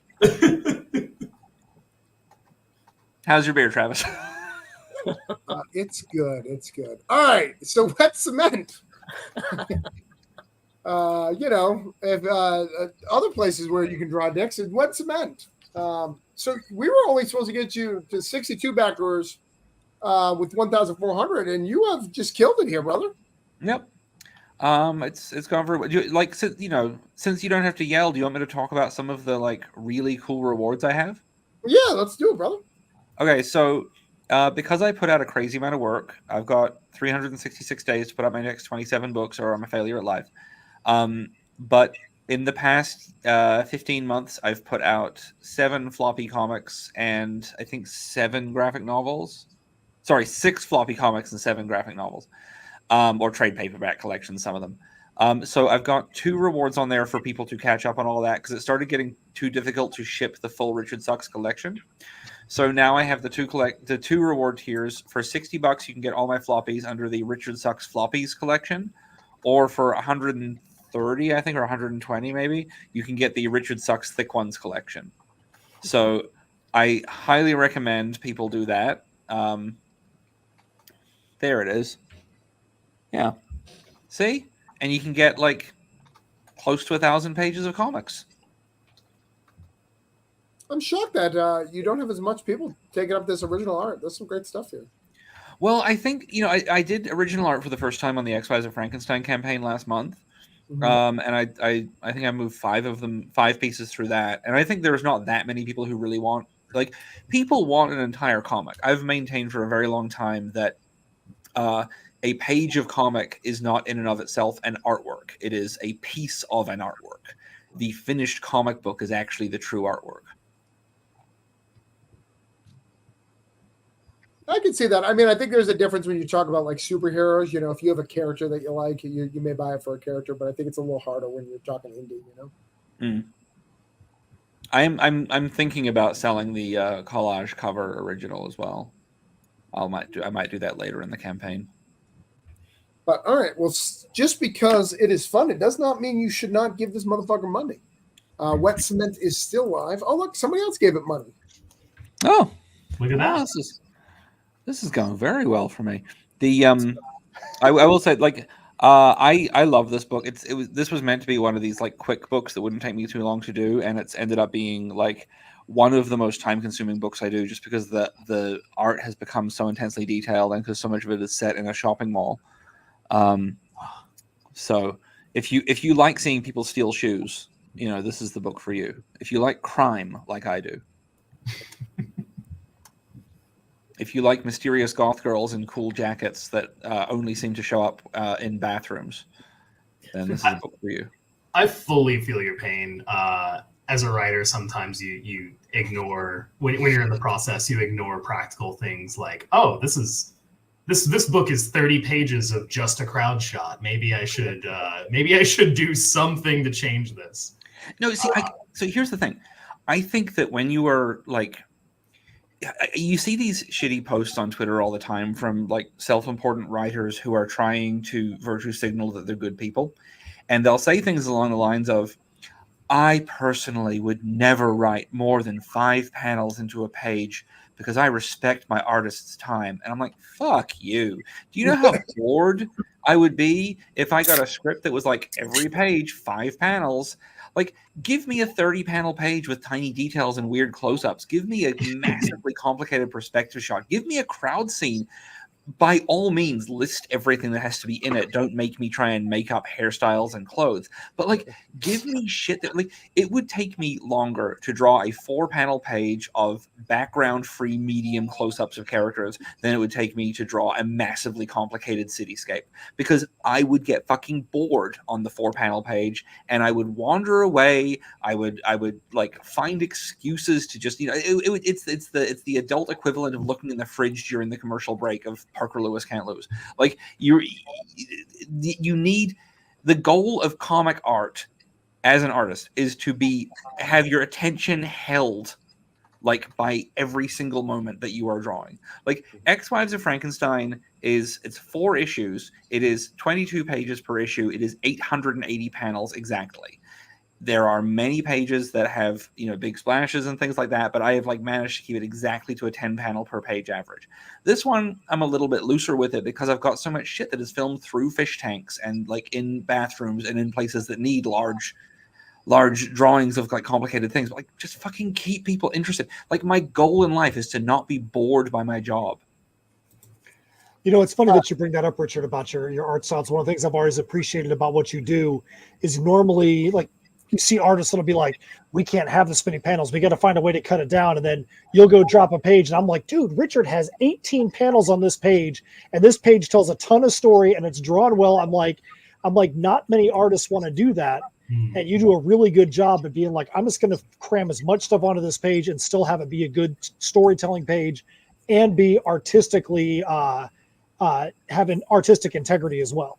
I think artists do want to do it. I think that artists lose interest in books when they are like, I think writers they mean well when they cut down on the stuff a lot of the time, but no, they don't. No, that's not it. That's no, sorry.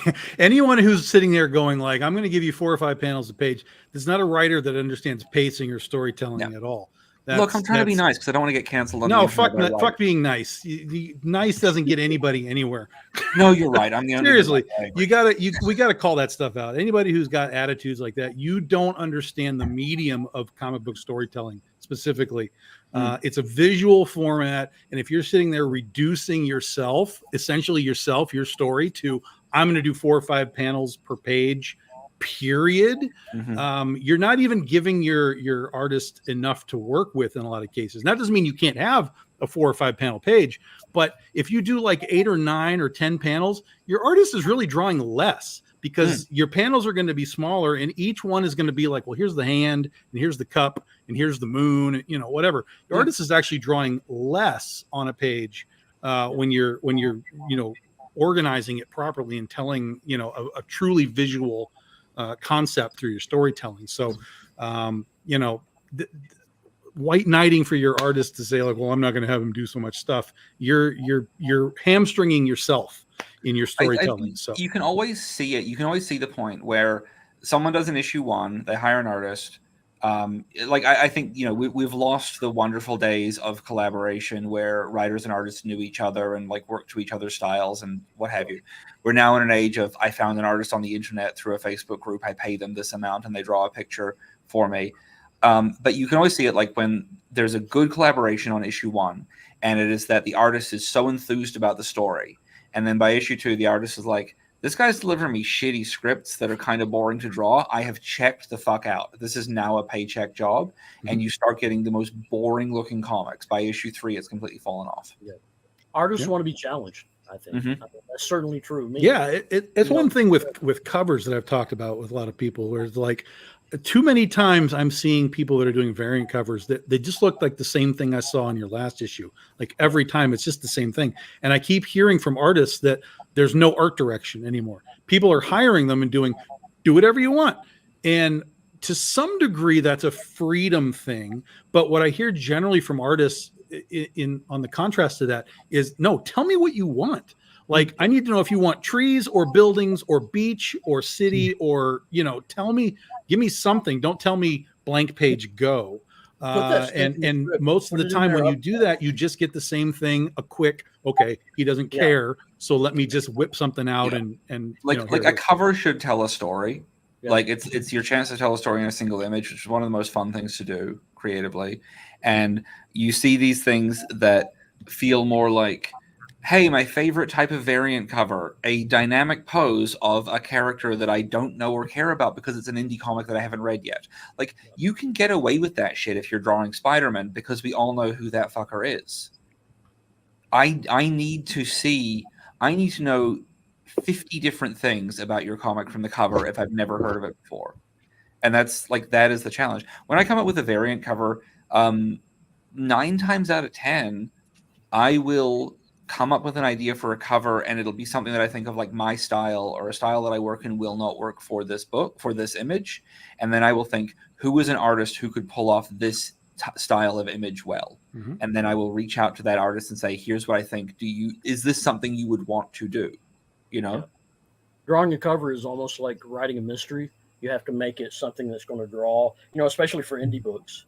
You have to draw something that's going to make people want to pick that up and find out what's going on inside, not just some generic, like you were talking about, action pose like Spider-Man you would see on the cover of Spider-Man every month. I'll say, from a writer's perspective, super interesting to hear all this because I don't interact with anyone else's scripts or how they interact with artists. So very illuminating for me. I'll say I wasn't white knighting for any artist. I gave my artist like 24 pages of a fight in an arena and only realized in retrospect, oh, I kind of put you through hell, didn't I? I'm all about challenging artists. But I think when you think that you've put them through hell, you've done something challenging for them, certainly. But like, I'm sure they loved it, or at least felt good and satisfied by the work, you know? Yeah. What was did the artist give you any sort of response back? Like, hey, I really like this page, or, you know, did he give you anything back at all? Rachel loves everything about the book. Okay. She's drawing it. So yeah, I mean, I'm not like, yeah, it was something that I noticed of like, you're drawing a lot of people in the background there. She was like, yeah, I'm doing my best. We're knocking it out. Yeah, that's good. What a true. Yeah. I mean, I don't know. Travis may remember this. I wrote a short story for Holiday Spirits where I had a double page spread, and it was a calendar, and it was like every day was an individual story with like little bits of dialogue and captions on it and stuff. And I was like, I apologized up front. I was like, this is going to drive the artist crazy. I know it is. And I sent it to Jerome because, he's the creator editor of that. And I was like, you want me to pull this back and try to do something different with this? No. Leave it in there. It'll be fine. Go ahead. Do that. You'll love it. No, that was actually, I know exactly what story you're talking about because we wrote the sequel story to that in the next issue. Yes, I remember that. Yes. And that was actually one of the coolest things I saw where it was, Kurt's story was about how what Santa Claus does in the 11 months when he's not giving out presents, he's a superhero and all this kind of stuff. And there was one where he that calendar, it showed like the different things on each day that he was doing as a superhero in this 1 month. And the next issue, we got Krampus and we showed what Krampus did in the 11 months. And Krampus just did stuff that got him totally pissed off for 11 months. Like he couldn't even go into the grocery store to get his favorite sugary cereal because the old lady was like trying to be a hero. Was like fighting evil and trying to be a hero. Krampus comes along and he's like trying to be a nice guy, and everybody's like, well, "Fuck you, Krampus." Krampus is like, "What, man? I'm trying to be nice now. What's the deal?" But that was a great story. I love that story. I love the continuation you did for Krampus. That's great. I drew a book. I drew a single page comic that years ago that I wanted to release it as an advent calendar with the actual chocolates inside it and everything, and it turned out to be just a complete fucking nightmare, and I gave up. But the premise of the piece was it was a 25 panel comic where the panels were all numbered and were the little doors to get the chocolate for each thing. But of course, because of the way that advent calendars work, they were actually all out of order, so you had to look around the page and find the number. And the whole thing of it was the mystery of who had eaten the chocolate that was in number 15. And the image for panel 15 was just the open door with the chocolate missing. But sadly, just absolutely impossible to actually print. So never happened. That's super creative. I like that a lot. So I want to say two things. We got Jerome's watching. He says Krampus clubbing was hilarious. Krampus clubbing. Woo!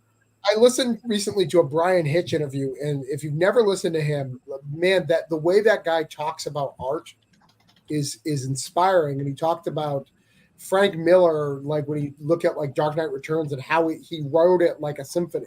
Like his paneling is like 4, 7, 9, and it repeats based on the drama and how it goes up and down. It was really like fascinating. Like he's like, a good writer doesn't do this on purpose. Does this?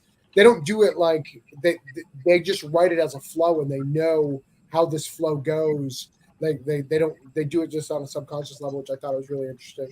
On the flip side of that, there is a book that comes out from Scout that has like 12 issues that the only double page spread in it is the setting of the scene, which is normally a building or a street.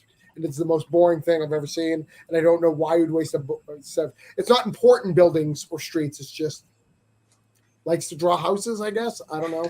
Or the writer really feels every issue needs a double page opening scene of where we're at. Just fucking kill me. For Kristen Hobbins and next. Yeah, okay. All right. So, Matt, let me see if I got to yell. What's up, man? Let me see if I got to yell at people. So Matt did some great stuff with us over at Holiday Spirits. Can you buy that add-on on this campaign? Or I haven't put it on there yet. I'm going to put Holiday Spirits on there. There's a couple other things we're going to put on there. Glow-in-the-dark guitar picks. Just haven't got them onto the add-ons yet. We are definitely going to put it in there. You got to build stuff, right? You're going to build it up. Oh, yeah. Well, I will tell you this. For people out there that are like, you can never make your campaign better. You don't want to take advice from people and all that. Travis has, in 2 campaigns, made 3 comments to us. Every single comment he's made has made its way onto a campaign page. The last campaign, he's like, you don't have a reading order on here. So we're like, you know what, we don't. So we put a reading order slide on there. We put a reading order slide on this one as well. So yesterday, he was like, hey, the opening paragraph on here, I would change it just slightly. And then one that you don't even know about, Travis. Mm-hmm. You were saddened by the fact that we didn't have a campaign video on here, but I'm like, You know what? There's not a campaign video here. If you refresh it, there's not a campaign video, but there are music videos for this. And one of our favorite music videos we ever did was for one of the songs that's about something that happened in Tales from Nocturnia. So I went on while we were on the show and I put the Lovelorn Betrayal music video, the lyric video that's on there. So there's art. The art for that video is all art that's in this book, and it is extreme metal. It's badass. And so I made sure to go and add that video in here so you can hear some of the music as well. And I will say this is the book that I really enjoyed, Matt and Steph. This is my favorite series of theirs. So I'm really excited that it got revisited. I have the trade over there. I can actually grab it, the original, in a minute. But I promise you, you were at 1,050, 34 backers, right? Yep. And you were supposed to get to 1,000. So you only got $6 in backers. I'm telling you, I don't know. So here's the thing. We took the Tom Hutchison approach on this one. We're like, look, we know that this is something, or a lot of people have the original trade. They may not want to shell out for the re-letter one, even though that there is a massive amount there. So this campaign was only running for 17 days. We ran it the shortest campaign we ever ran. We're like, people are either going to want it or they're not. We're not going to sit around for 30 days and beat our heads against the wall and have a $200 week and be a Tom Hutchinson, because we're not going to have the $16,000 week on the flip side. We're going to have the $200 weeks. So we wanted to make this thing short. Let's get this thing over with. Let's rock it as hard as we can and see what people want. I want to put a little pitch in here for anyone watching. Matt, have you got the socks as an add-on on this one? There absolutely are socks on here. There's we have brand new socks on here. Let me get real about these socks for a second, okay? I have really specific feelings about socks. I want my feet to be able to be cold at an instant. You know, I want to be able to pull some socks off fast. These are the kind of socks that sit well on your feet. These are the kind of socks that look good on your feet. They look good stretched out up your legs. The image doesn't distort too much when you do that. The glowing works well. I have washed these socks many times, and I met Matt through the internet.com 4 years ago, and it was very soon after I met Matt that I purchased these socks. I still have these socks. I do not have any other socks that I owned 4 years ago.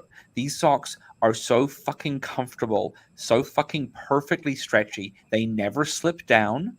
They never get wrinkled. The heel sits perfectly on my heel. Get yourself these socks. Your life will be, even if you don't read the comic, get yourself these socks. Like, just, Matt, you should just do a Kickstarter for these socks specifically. We've actually thought about just doing a merch campaign. Now, I also got the t-shirt that has all the silvery shiny stuff on it, and that scares me because I don't know if I can really wash it. I don't want. We've only done that once, and I agree. That's one of those clubbing kind of shirts. Yeah, it's there for me to sweat through one time and take off and leave at someone's house and stumble home shirtless. That's fine. Like, if I'm ever in the mood to peacock, that's the shirt for me. But these fucking socks, guys, like, man, your feet will be happy to be in them. Travis needs to cut that into like an ad. What Fair Gray says, buy these socks. One of the things I like about this campaign too, because it's kind of like a relettering, is he's also redone the dragons to make them more traditional. Instead of weird, fancy looking dragons, they have now brand new regular red, regular white dragons, not fancy off colors. I'll tell you though, the gray shirt with the green and orange, that's by far our best selling shirt. Yeah, sure. Like it's so we're like, you know what though, people loved it, so we let it in there, but we wanted to do the red and gray as well, because like you said, that way it could be more traditional. But all those things are the fluff. I mean, Richard, I love the fact that you said that about the socks. Steph and I, whenever we do shows, we try to make sure that one of us is always wearing one of the pairs of socks that we've made during one of the shows, so we can show people, look, if these socks weren't any good, we wouldn't be able to be up here 8-10 hours on our feet at a show and have the socks, be able to wear these things. Yep. I can invest in pieces. I mean, people see them for socks and they're like, "Whoa, where did you get those socks? Did you make those or find them somewhere?" And so, I can do a full testimonial here. Bills. I wore those fucking socks for both days of WonderCon this year because I forgot to take my floor padding. I love it. and those socks made it like workable. I was wearing uncomfortable fucking boots. I was wearing little like little blue cowboy boots with chains and heels on them, and those socks made. And I don't sit down at conventions because sitting is quitting, and pissing is for cowards and babies. You stay at your fucking table and you sell books. But I wore those socks for both days, and I was sharing my table with someone, and I said to them, "Hey, David, can you smell my feet?" And he was like, "No," and that's a weird fucking question. And that was at the end of day 2. Was that David Avalone that you said It that absolutely to? was. And he is someone who would not hesitate to say, "Hey, Richard, you fucking stink, boy." He is absolutely honest. I've met David, and he's 100% honest with you. He told you stink right away, right? My first meeting with David Avalone was so funny. He came up to me and he's like, "Travis, you're right on the cusp of doing some stuff, and what's going to happen is, the little group, Pat Shan types to do it. You're gonna want to go over there and do some work over there with Pat. Can't even think of their company right now. Why am I struggling? What is Space Between? No, not his company. The other one they worked with. Cheeky. Zenoscope. He's like, Zenoscope's going to hire you very soon. Let me tell you my advice, Travis. Like, as a friend, work for Dynamite. It's the same length of script, but half the editing. You're not even going to have to fucking worry about it. So that's my advice for you. And just walked off to the sunset. Never met this guy before. he's like, I've seen you. You're almost going to make it. Don't take that Zenoscope money. Go to Dynamite. That's actually how Dynamite get most of their writers at this point. They wind David up and they send him out to just tell, and like they just program into him each time, which other company to shit on. So do you want me to play this video real quick before we move on? Play a little bit of it so people can hear that it's. While the video is playing, Kurt, can you just really quickly Photoshop the socks onto that sexy picture and see if it makes Travis big? Oh. I'll do my best. I work quick, so yeah, maybe.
All right, my friend. I can't give you 5 minutes because I have children in bed.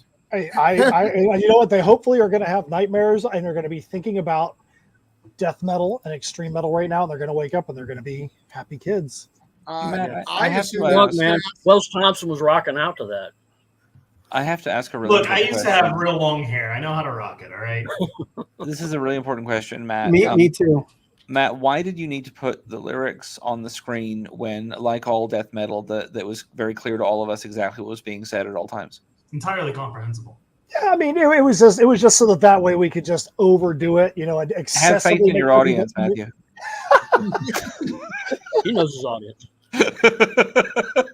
We still try to get you $4 more, but I'm going to mark you off because you got 2 backers, which is good. Someone needs to buy those fucking socks.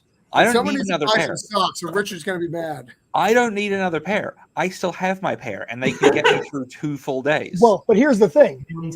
There are actually 6 different versions of socks that we have now, Richard. There's 6. Matt, I don't care about what the socks look like. They're inside my shoes. My shoes are very pretty on their own. I care about comfort. I care about ease of pulling off. Okay? This is so important to me. I need to be able to, without, like, if I'm on an important business call, being a real grown-up, and I'm walking around saying, words like fiduciary, I need to be able to, without having to pause, pull that reach out and just, like, yank my foot and get that fucking bad boy off there. And these socks can do it. Grab it from the toe, from the heel, anything. I've got to get you to give us a testimony. I got to literally put the Richard Fairgray testimonial of socks on our. Yeah, Travis got that video. He said earlier. Just use Hell that yeah, as a man! testimonial. Absolutely. Just go to Travis's Vine. It's all there in 30 seconds. That is quitting.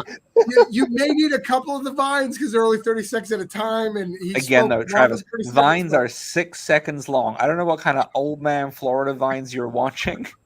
Like, what off-brand we have vines at home energy you're bringing to the table here? Was Vine 6 seconds? Was it really 6 seconds? Yes, it was. I just remember watching Bo Burnham because he refused to do any YouTube anymore and just did Vine. So I had a Vine account just to see what Bo Burnham was doing because that kid is smarter than me and he's so young and he pisses me off how much he drenches in talent. It stresses me out. Much like Wells Thomas. Hey, Wells, let's talk about your book. I'm not that young, but let's share your smut. Absolutely. Yeah, smut is smut number 1 is about a personal trainer, Dakota, with having first date jitters, trying to not sleep with a guy right away and take the time to get to know him first. And it is harder than it sounds. Yeah. Yeah, no, so, we did. I believe we did cross it off your list, but I'm personally not sleeping tonight until we hit 8,000. So someone please save me from myself. So yeah, we did hit my list, so I can mark you off of my list. I've got you all that I promised you, which is great. That's Richard. Hi. That's Richard. Smut made me big. I'm gonna get that off of there. Thank you, sir. Good list. We're gonna keep peddling the smut, so we're gonna let everyone know about smut. I do be a smut peddler. One of my favorite new things that we brought was the starter kit. We get you the first issue physical copy, and we also throw in a bunch of the add-ons. So enamel pin, both stickers, and we discount it so that it's the average price of a Kickstarter pledge on the whole, $25. So been extremely popular. I'm definitely bringing this to my other campaigns, but yeah, the I Heart Smut sticker and the cactus, which says I will be a better person for you, which is something we all need in our lives sometimes. A little cactus to promise to be better for. How do you ship the pins, Wells? The enamel pens? Yeah, like how if because obviously you're not bumping up the shipping price on this, so I'm assuming they're fitting in the Gemini mailer. How do you do that without it damaging the comics? They come in a. I put protective sleeves on the comics, and they also come in their own protective sleeve. Okay, so, it's a thing that it's one of the reasons I've never done enamel pins is I actually couldn't figure out how to do that. You can also tape the enamel pin to the through the bags, just tape the enamel pin over it so it's attached to the bag so it's not jittering around. You have to have absolutely no scratching. I got a great package once from someone that had an enamel pin sized hole in the corner of it. Oh God. Yeah, what I've done too is for enamel pins, I've actually stabbed it through. Oh, that's a good idea as well. On the end. Yeah. Because you got your bag and board will be protected, and this will hold it enough that it's not gonna damage the comic. Oh, interesting. Okay, cool. That's the thing I should think about doing. When I saw that you'd done the starter kit thing, because Stokes posted about it as a good idea today. When I heard the word starter kit, I assumed it was going to be like a here's the all your issue ones or something. Right. That if I had a more unified theme for my issue ones, then that might be something we could do with that wording. But as I'm sure you're aware, my issue ones are all ages sci-fi, action horror. Yeah. Wait, you don't think there's some Mechaton Smut crossover? Yeah, absolutely not. In no universe. I mean, someone was like, not well, why no don't you- universe. At some point, someone suggested, why don't you just do like a not safe for work cover for Mechaton? And I'm like, because that's gross. No, we're not doing that. Yeah, see, this is the thing. The issue that I'm having with Wet Cement is someone was like, "Hey, you've got like a cute girl main character for once, Richard." And I was like, "Yes, but these are high school kids who are like, like the story goes from when they're 16 to 18." Mm. I'm like, I might do a sexy cover at the end of it if I can make her look powerful and cool, but like. You know what I'm not fucking doing is drawing an underage person on a sexy fucking cover, you creep. Yeah. But again, this is a person who absolutely. hadn't read the book, so they didn't know they were being creepy. Sure. Yeah, no, I really don't love as I indicated earlier, like very like extremely voyeuristic covers that don't say anything about the character, that don't like contribute to the comic for any reason. So the like obviously for smut, the covers are a little bit more lewd, a little bit more suggestive, but they're all framed in a way that kind of gives Dakota the power in the situation. And same with our not safe for work covers in the Frankenstein series, which is a mature like an adult series, so we were comfortable doing it there. The bride, like whoever's involved, usually it's the bride of Frankenstein, is very much the one with like the power in the situation. It's her choice to be there. I've got this amazing cover design, and I'm having real trouble finding an artist who is willing to do it because of other things that have happened in comics. Basically, my Bride of Frankenstein, Victoria, she absolutely gets off on electricity. I love that. And so I wanted to do a cover which is her in a bathtub, like just fully like orgasming in the bathtub with a toaster. With a toaster in the bathroom. And I'm having real trouble because of that Harley Quinn suicide panel thing that was in that competition a couple of years ago. Everyone's really reticent about the idea of doing like a toaster in the bath thing. I'm like, it's not a joke about suicide. This is a joke about someone like feeling pleasure and self-harm, certainly, which I think really fits my theme. And I'm almost at the point of just being like, fuck it, I'll draw it myself. But I don't want to be doing my own variant covers. Why not put a fork in an electrical socket? Like just change the circumstances so that it gets away from the. Because I think the toaster in the bath is so comical. You know, it's got. It's a great image. I'm not arguing. And also like within the actual spoiler for issue 3.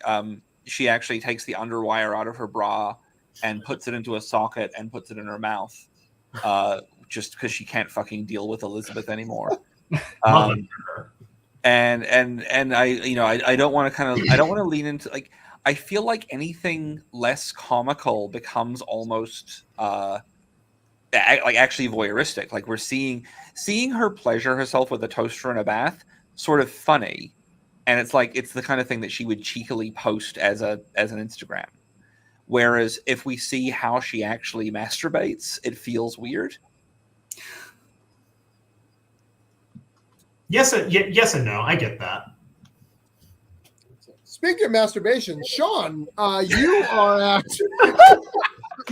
What a transition! That's amazing. The theme of the evening. You've got 112 with I Drive Through. So you've got here. We made it.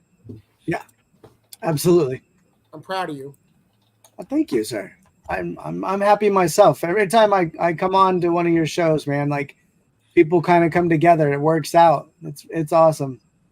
So You just said come together and Richard Fairgray's on the show. You know where that's going to go. I don't understand, Matthew. Can you explain, please? Travis, explain this to him. Is this like a Beatles song thing? So the Beatles were a band. Yes. That's what I was talking about, too. The better version of that song, though, is by Aerosmith. I'm a huge fan of Aerosmith. Like it.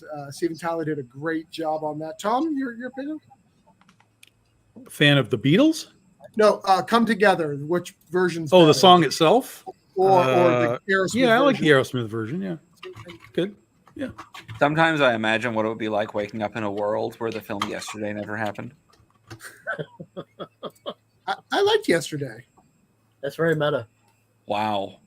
I get it, but I still liked yesterday. You made another yesterday joke, so I needed to defend yesterday. It was on like Twitter a few months ago, and I just want to make sure that like it's clear that yesterday's a good movie. It's okay. The only problem with it was Pepsi not existent, and it was only Coke, or which? No, Coke doesn't exist, but that really like that's the one thing that makes the film really good. Yeah, I love that. I love that Coke didn't exist because like if you know your Beatles lore, the reason that John and Paul met was because they would go and smoke cigarettes and drink Coke together. So in the film there's no cigarettes or Coke, which is why there's no Beatles. And that kind of rules. But it's also a terrible film.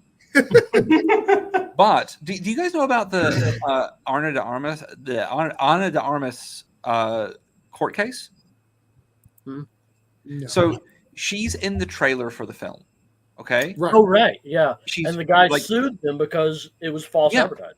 So it's this massive class action of fans of hers saying that they got ripped off by this film because she's like not in it. And no court knows how to deal with it, so they just keep kicking it up to higher and higher courts. And there is a possibility where we end up with a world where a precedent is set that says trailers cannot be inaccurate. Marvel's going to be a hate Supreme that. Court case. All right. He's not here. And he's done this to me before. I like Caleb, but he did this to me before. So he's going to stay at his number, and I'm going to be okay with that. But I'm going to share it out if you guys want to back it. He was here earlier. If you're in replay and waiting for it, I want to give you the link. But yeah, you left. It's your fault. I'm marking you off my list, Caleb. All right, let's get Caleb to 199 and 199. Someone drop out. So I'm going to mark you off my list. I'm going to say incomplete. Incomplete. You get an I? Failed due to absence. Yeah. Extra credit, maybe you can pass. He's like that guy who went to work. All right, and now let's look at mine real quick. See if we can get the last one off the list. I don't think mine's new. Check. I ran through it earlier. Shit, mine. Travis, you really need to know your link. It's more of I'm sharing. I have all these windows open. I'm going from thing. It's just broke down boardedbodies.com. It's long. I do own the domain meatysandwich.guru if you want me to set it up as a redirect for you. No. I got broke down comics. It's good, but thank you. I appreciate it. Okay. Well, I mean, that's good too, I guess. So I'm at 127. We're trying to get to 128. So I need one backer. At 2,700, we're adding another old 4-page story. This is one of the first art that I got done. I redid it to a 4-page story, which is cool. The first art that I paid for. If you like crime, you like Pulp Fiction, you'll like this. It's kind of guns and lots of F words, lots of violence, hidden case stuff. But in this story, I let all my friends come in and do little stories, which is really cool. This is before I came up with Cthulhu Invades and all the stuff. This is the first anthology that I put together, but I never finished it. We never actually put it together. So I decided this year that as one of my Kickstarters, I was going to do it. I've been kicking it down the road for a while, kicking this can. So happy to get it up there, happy to get it funded. So that's that. So yeah, if you liked Broke Down, you're going to want this in your collection. It's got a Fish Lee cover too. Fish Lee. Which one's the Fish Lee cover? This one's here. Right here. That's officially. He did the Reservoir Dogs looking cover. I didn't know if Fish was a writer or an artist. I only know Fish from the one time that I scandalized him on your show and probably corrupted him forever. Fish is awesome, dude. Fish is rad. No, he seemed like a great guy. I just didn't know what he did. He drew a Killer Unicorn story for me for Descend into Dread. Always really liked Fish. All right. State covers the best. Go Colorado. Yeah, I do some really cool things. That's I'll point that out, Jerome. Where's my link here?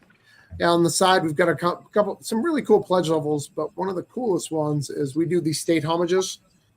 So what because Marvel does stupid things, they had DC had the 50 state initiative, or 52. They did 52 weeks, and each week was a new issue. That was kind of their thing. So Marvel decided we're going to do the same thing. We're going to have Avengers, and then we're going to spread them out into 50 states. So every state will get an Avenger. Now, for the record, Spider-Man, where do you think Spider-Man landed, Richard? I don't like.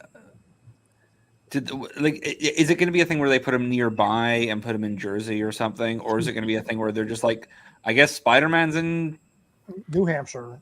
He's not in near Vermont or something. No, he was in New Hampshire because, and me being from New Hampshire, running comic book launcher, Peter Parker has never been to New Hampshire, and I've read everything.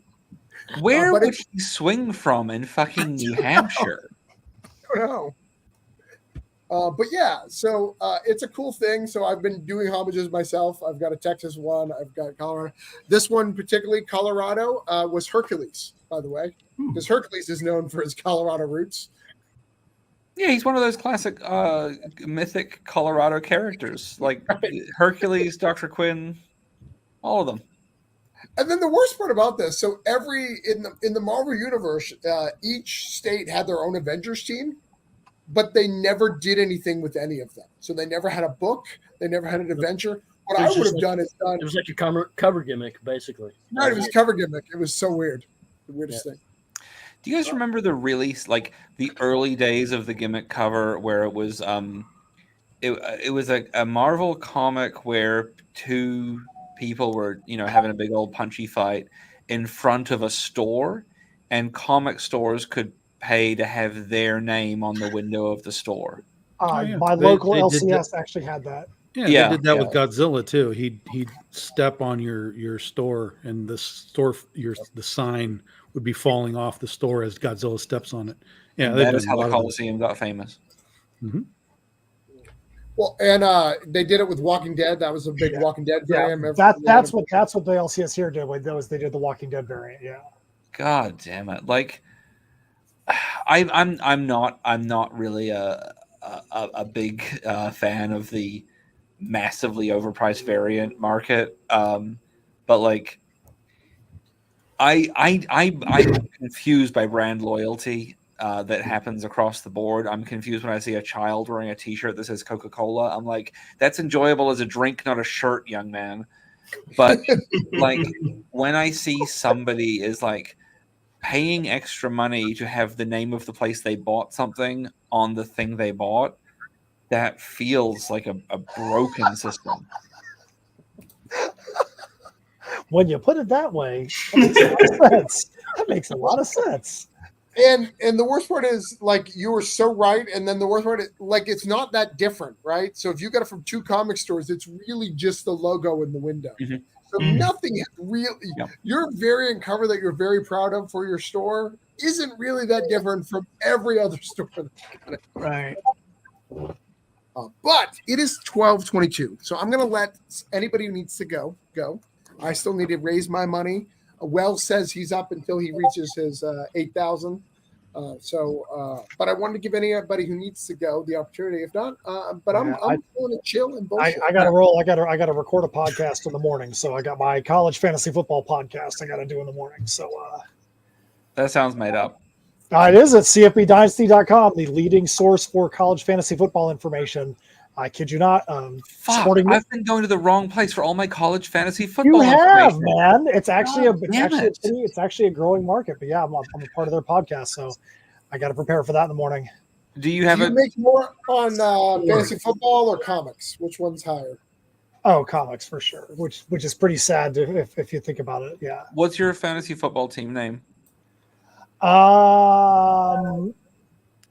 Most of them are based off of Aliens, Invaders from Krypton 7, which is just a random nonsense thing that I made when I was younger. And so, yeah, that's most of them. Most of my stuff is about aliens. Okay. Matt has a great Lego collection. That's not what we're talking about. I just want people to know. There's over 100,000 Lego pieces on display in my living room right now. Yes. That is the truth. He is always ready for a Home Alone booby trap. Why do you think he needs those socks? Those socks are so good because he stepped on so many Legos. That's my quote for you, Matt. Matt, I'm going to make a video of me stepping on Legos in the socks, and I'm going to think about sending it to you, and then I'm going to fucking crush it in the ASMR market. Let's do it. Let's do it. These socks will protect your feet against Legos. It's the only thing that can. You got to buy them. Now we got to get Tom Hutchinson in one of our Bruce McTutherson shark socks. Yeah.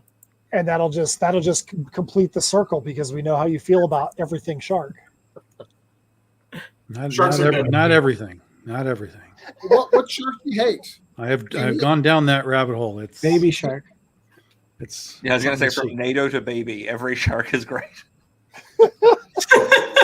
You have to love Meg and the Meg 2, though, right? You love the Megs. So nerdiest thing I've ever said in my life. I'm hosting a PowerPoint party.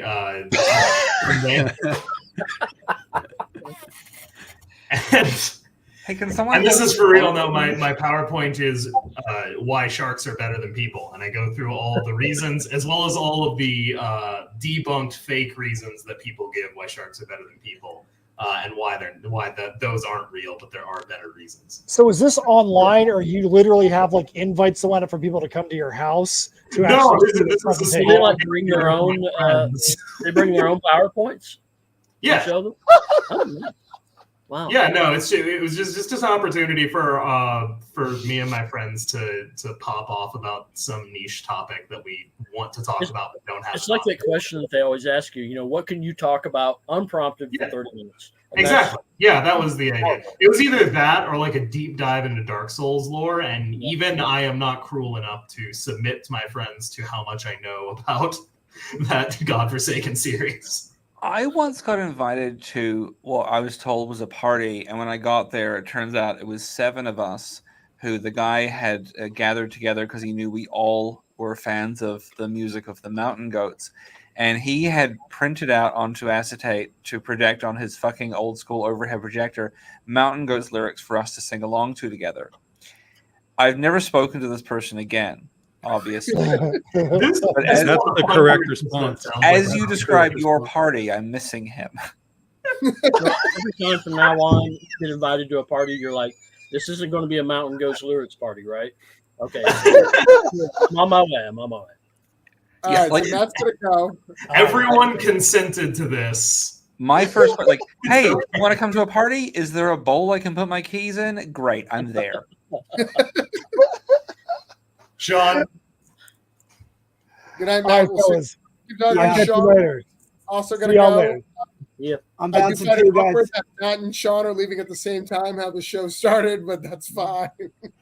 Before you go, Matt, I wanted to tell you I really loved drawing that story about you and your significant other. That was a great story. Yeah, I appreciate it, man. I appreciate it. Thank you very much. I'll pass the word along to Jose as well, who did the cover for the Tales from Nocturnia. Appreciate it, man. Thank you. Yeah, let's do it again Yes, sir. someday. Kurt, did you say you're from Arkansas? What? Did you say you're from Arkansas or you live in Arkansas? I'm from Kentucky, Eastern Kentucky. Gotcha. Travis was making a bad joke about me being from Arkansas. It's right down the road from Kentucky. A couple hundred miles away and no border shared. But yeah, sure enough. I was born and raised in Arkansas, so I thought we might have something here. Fish also lives in Arkansas. No, there's nothing there, Wells. I'm sorry. Nothing. All right. No, you're right. No, you're right. We should never speak again. I think it's important to know you that wrote any a PowerPoint about sharks because no one's ever seen one in Arkansas, so you had to tell them what they look like. And say Hey, there's I There's live a bad in horror movie called The moved Arkansas Women's Prison. You remember that? Have you seen that? Wait, Yes. what did I do? Arkansas Women's Prison. Have you seen that? No. It's bad. No. It's a terrible horror movie. Arkansas Women's State Prison Massacre. That is was the it. title. There you go. Yeah. Yes. Never That's a heard of title. this. No. I Yeah, need to look know that up more. and maybe on Tubi. What's this movie about, Tom? Pitch it for Oh, me. it's about a Sharkensaw right. Women's State Prison Massacre. Like that's what it is. Arkansas What's the Women's Prison Massacre. Yeah. 2000. So basically, yeah, the Very, gist very- of it is that there's fracking going on, and so they've fracking guys basically crack open an underwater ocean, something that's underneath, right? And so all these ancient sharks come out and get into the Arkansas swamps and what have you. But the sharks also are able to apparently hang a left turn and just kind of go right through the muck and the dirt and just kind of become land sharks as well. I don't know why the thing that bothers me about this is that there's not any natural salt water in Arkansas. It's all fresh water. So there's freshwater sharks. There are freshwater sharks. That's what I'm saying. There's one freshwater shark. Come Bull on, shark. obviously they're freshwater sharks. Come on. Well, no, bull sharks actually can go in both places. That's the thing with bull sharks. It's not that they are a freshwater shark, it's that they've ended up in freshwater areas and they just can kind of go both ways. But there are freshwater sharks. So, and when you're talking about something that essentially never existed anyway, which is a land shark, it doesn't really matter where it came from or where it goes, because you're just making it up. I have driven a land shark. Anyway. That is incorrect. I have driven one. It's a fine piece of automobile. This is my first time ever hearing about river sharks and freshwater sharks. So I am about to go on. I would like it to be noted that for some of you, it's my birthday right now, and this is what you're putting me through. Sure. Yeah. You are welcome, Richard. Happy birthday, Richard. West Coast people are forgiven. The rest of you, can't believe you're making me learn fictional sharks on my birthday. There's a whole beer about land sharks. I mean, it's got to be real. Like, why would they make a beer about something that doesn't exist? And land shark was the old SNL skit. Saturday Night Live, back in the day. It's like, hey, Mormons at the door, and they would open the door, and it would be a shark come out and eat them and pull them out the door. Do you guys remember that magical Christmas day where everyone got given an inflatable remote control shark, and all of them blew away really fast, and you'd just be like, wherever on Christmas Day, and you'd look up in the sky and you'd see like 5 or 6 sharks just flying away somewhere? No. God, that was a good, like, it was like 2012. That had to be an Australian thing, Richard. 2012 is the year everything collapsed and died and has been reset. So nobody really remembers 2012. Again, Travis, I'm not from Australia. You're from Australia, from that other place. The other place, yeah. Pretty sure you're from Australia. I'm from New Zealand. New Zealand. That's the place. It's a real place, I swear. I'm so tempted to ask what's the difference. I know what the difference is, but I just want to see you turn red. One of them is shaped like, when you like you shit and fart at the same time and it hits the back wall of the toilet. That's the shape of Australia. When you wake up in the night and feel like you have to shit and only 2 small pieces come out, that's the shape of New Zealand. I thought that's the difference. I can tell you're not from New Zealand because you said turlet. That's totally. I like to say turlet because it makes me feel like I'm cultured. My older sister, who is fucking older than me, she's a grown ass adult. I found out that in her 20s, she believed, because of her terrible New Zealand ways, that the word toilet was spelled TWULLET. Toilet. Toilet. She has children. Maybe those. And now those children believe that.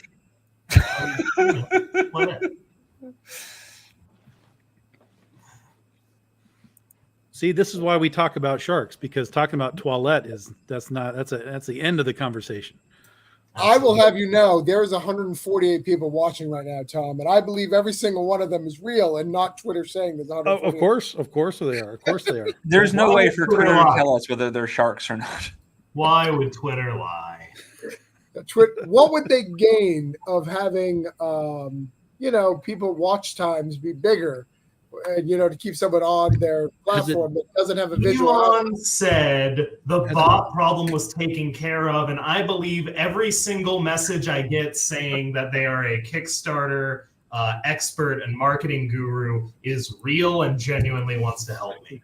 Has anyone got the one that fuck, I got this great one today. Let me see if I still have it, because it's honestly so good. It was a message. Let me see if it's here.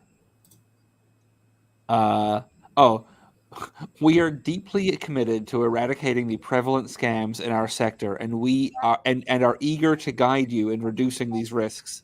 For those seeking external support to enhance their campaign's reach, employing PayPal for all financial transactions is advisable.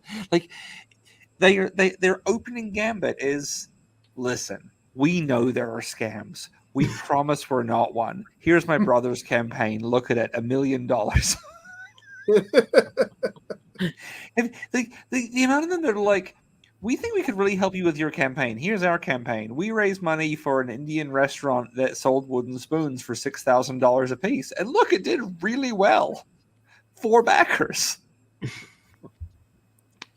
I like getting them to the point where they send me their Fiverr information, and then I buy the lowest thing on it for like $1 or $2 because they always have something super low on it because they did it to get their stars up, and then I give them negative reviews until they get mad. That's good. Because I don't mind spending $1 or $2 and saying they never gave me what they asked me for.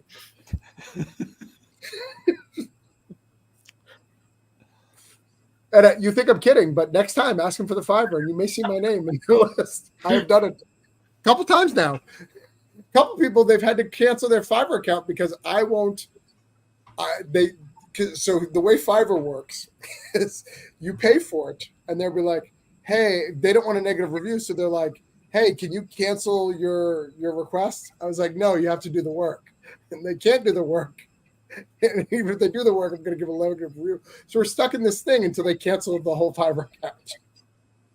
That's very good. That's solid. And this is what you do. When they cancel the account, do you get a refund? I do, yes. Okay. I've learned recently. I wish I had that kind of time. If you get the the scam phone calls that tell you that, like, they're here to tell you about some new medical offer, Right. and when they because they want you to say the word yes so they can get that on record, right? So when they say, like, is that correct? You just say, you should kill yourself, and they go silent for about 4 seconds, and then say in a very sad voice, goodbye. So there's a fun life hack for you. Or you could just not answer the phone if you don't know what the number is. Oh, and if it's important, they'll leave a message for you. That's no fun.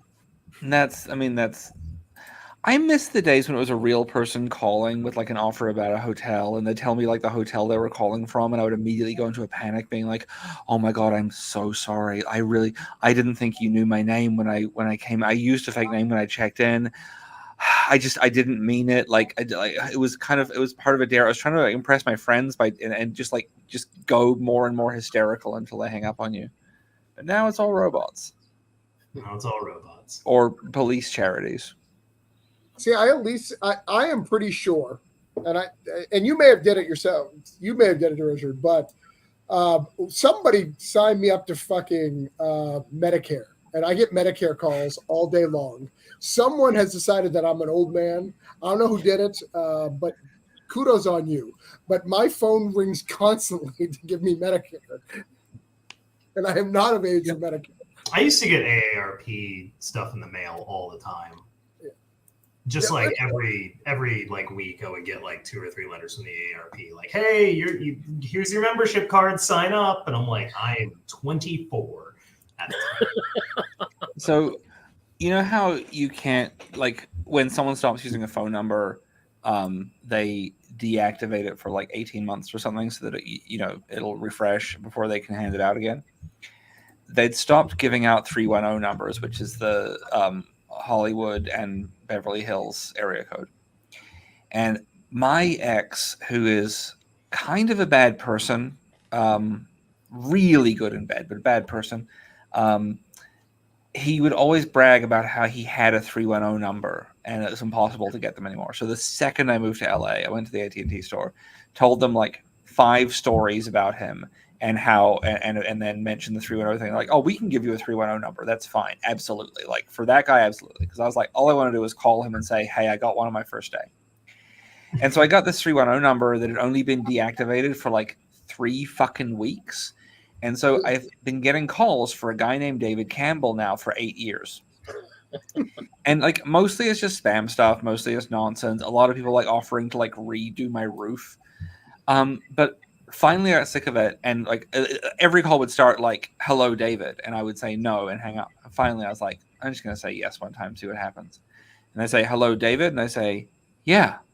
And then it's silent for about 3 seconds. There's a bunch of clicking noises. I can hear a lot of background sounds going on of a busy room. And they start trying to negotiate with me about returning the children. And I was like, this is going really wrong. I'm not David. This is not me. No, like this is, and I hung up, and I didn't answer my phone for a few days. So I hope David's kids are okay and that his roof gets cleaned. And on that note, I think I'm going to hit the road. Yeah, unfortunately, my cats are screaming at me for food. It is 40 minutes past their food time, so I would love to stay up until I will be up until this funds, because I believe in digital self-harm, but I will not do it with you guys. How many digits? How many digits? For your digital self-harm. I'm doing a self-fingering joke for you, Wells. You're a smut peddler now. You need to keep up with this filth.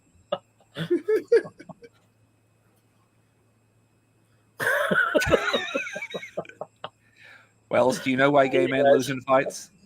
Because we believe this is a fist. Love you, Richard. All right. Head it out, guys. Good night. All right. I should go too, because I have work to do, and it's almost my birthday, and I want to start it by working. Oh, Travis froze up. No, I didn't. I just wow, that was like a really good. I was like, did he freeze, or is he staring at me disapprovingly because I'm leaving? Like I funded a while ago. That was solid. It's more disapproving for working on your birthday. Wow. Immediately. I worked on my birthday, so I understand. But like, I have 365 days left to put out 27 more books. I'm a little bit stressed. I get you. You got this. By the way, some fucko, I'm not going to say who, but some fucko who we all know, implied recently that my 300 books by 40 was kind of a sham, because a lot of authors will do this when really like they're including variant covers or introductions for other people or bullshit like that. So I think as of tomorrow, I'm going to start only talking about the number of published comic art pages that I have, which is currently 5,924. And then mention the 300. So it's always at least like 300 issues on average. But like, fuck that guy. There's always that guy. I don't want to be petty, but I am. There's always that. You want to write a forward so you can get it extras? Fuck you. 300. I'm not. Look, like, right. Okay. So right now I'm ghostwriting a manga series. Okay. It is the first one I'm doing is a 200-page graphic novel. It will not have my name on it, so it doesn't fucking count. That's how I roll. Put out real books, lazy fucks. Anyway, thank you for having me, Travis. Tom, it was nice to meet you. Enjoy your bunny ears. Good night. Good night. And now it's down to us, Tom. Yeah, man. So I got a question about the Meg 2. How terrible is it? I just want to understand how other people's heads blow up when they, immediately hit this deep water. But somehow Jason Statham can breathe it even under these insane cold conditions. It's fine because his nose bleeds. That's science, right? Yeah, of course. Yeah. He's got bad sinuses. Yeah. No, fucking what a terrible movie. Just a terrible movie. And it's funny because I remember when I watched the Meg the first time, the first Meg, I was kind of like, this is not really very good. And over time, I kind of softened on it, kind of understood what it was. yeah, it's not great, but okay, it's got a decent cast and it's an action movie and whatever. But the second one, I was like, oh, we're in trouble, because the whole thought process is just, well, there's going to be like 3 of them. Oh, and there's a giant octopus. Oh, and like this is going to be bad, and it was so beyond bad, like so beyond bad. Well, in the first one, you kind of feel, because every decision they make the worst decision, so you Right. kind of feel like that's on purpose, right? Yeah. Because they do it so often. You're like, oh, it's kind of a parody, so it's okay. Oh yeah. Like, what is the worst decision you could make here? Like, oh, we're worried about sharks. Let's go into the water further on smaller boats. Yeah. Like this doesn't make sense. Yeah. So you're like, oh, they're doing it on purpose. Okay. And then the second one, oh, okay. So this random lady who was with you the whole last movie just decided to betray you because she likes dick. Like that was her reason. Like, no, like you. Yeah, did and we're suddenly trying to train them now, and like, Right. just, oh my god, yeah, oh Jesus. Honestly, I mean, there was a whole bunch of people that when I gave it a bad review, people were like, what are you talking about? It's so great. And I'm like, what did you watch? Honestly, what did you watch? This is a terrible movie. Sure, maybe it's better than like sci-fi shark movies. Like, okay, I accept it, but like, it was so bad. It was just so bad. I can't deal with it. My brother made me watch the first one, and I was fascinated with it because it was so bad. And then I had to watch Meg 2, and then I was literally with him this weekend. And I was tired. I needed to go to bed, but literally the next day I'm just sitting there. I was like, wait a minute, you fucking tried to defend this deep sea science, like him taking off. He can do this. Like, he's the only guy in the world.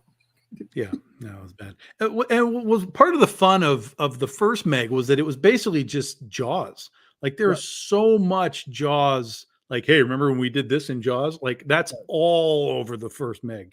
And so, if you know Jaws, a lot of that's kind of fun. If you think it's fun, otherwise you just think it's ripping it off. But it was okay. It was fine. But the second one is terrible, and let's just hope that they're done, because that doesn't need to continue. That second one did really well. Like, I know. But a lot of that is because China, right? Because it was all a China movie. So it did well overseas because it was a China movie too. So it didn't really do great here, but it did well worldwide. And that's, is it worse than the Power Rangers movie? Yes. And the Power Rangers movie was really bad, but Meg 2 is far worse than Power Rangers. Yeah, 100%. I saw the Power Rangers movie and I don't even remember it. That's not a good thing. But like, the Power Rangers was interesting because it was sort of like the Breakfast Club Rangers. Right. Because it was just this group of kids and they were all different and they were having their interactions and stuff. And then it was sort of like partway through the movie, they were like, oh, wait a minute, we have to give them all powers and Zords, and let's wrap this movie up. And so at the end you got costumes and the Zords and stuff. So it's kind of like they forgot what they were doing at the beginning. But I would watch the Power Rangers again before I ever watch Meg 2. Ever. Yeah. Terrible. You and I, did you ever, when you were younger, like, look at the Power Rangers when it was becoming popular and been like, man, I'd be all up in this shit if I was your age. But if I was 8, yeah. Right. I cannot, but I really wish, because I remember watching my brother loving it, going, man, I wish I could love this as much as you, but I cannot. Yeah, and I mean, I grew up with a lot of weird stuff as a kid, but it was anime back in the day, early anime before the invasion came over, Sure. It's like Battle of the Planets and Speed Racer and Star Blazers and, so we had all of that, like, color-coded people stuff. Right. But I think by the time it came around to the Power Rangers, we just kind of aged out of it. It was just kind of like, we can acknowledge it and be like, all right, there's like a robot dinosaurs and stuff. Like, I get it, that's fine, but it was so corny that we just had reached that age where it's like, no, we're not gonna buy into this. Which is why I was kind of interested in the movie, because I was like, oh, are you gonna literally like make this for like a real thing, like a real movie and like a real story and like real effects and so on? So I was kind of like, all right, give me my Power Rangers movie and make me a fan. Right. And then I don't need all this bullshit. I can just right. This is my universe. Yeah. So and no, they didn't make it. Do you remember that old, like, I think it was in the early 2000s, like some guy hired celebrities to do like this dark Power Rangers trailer, and then he got sued. Yeah, it had like James Vanderbeek, like when he was popular, not now. Yeah, super wild. Yeah. That would have been. I mean, it's technically, he probably would have been okay if it wasn't quite so over the top, but it would be looked at as sort of damaging the brand because it was so close to real that people would be like, yo, are they really making like crazy Rangers right now? So he got hacked and, Well, isn't that what they did? There's a Star Trek movie that I think successfully funded on Kickstarter. Axanar, yeah. That has all the stuff, but like they won the lawsuit, but it took them forever. And most of the Kickstarter money, from what I understand, right? I don't know that they won the lawsuit. I'd have to look into that. I think that there were concessions made. Okay. Because again, it's fan films, it's fan art or whatever. But there's, Ben Dunn just went through this recently with his Red Sonja parody thing that wasn't enough parody to be.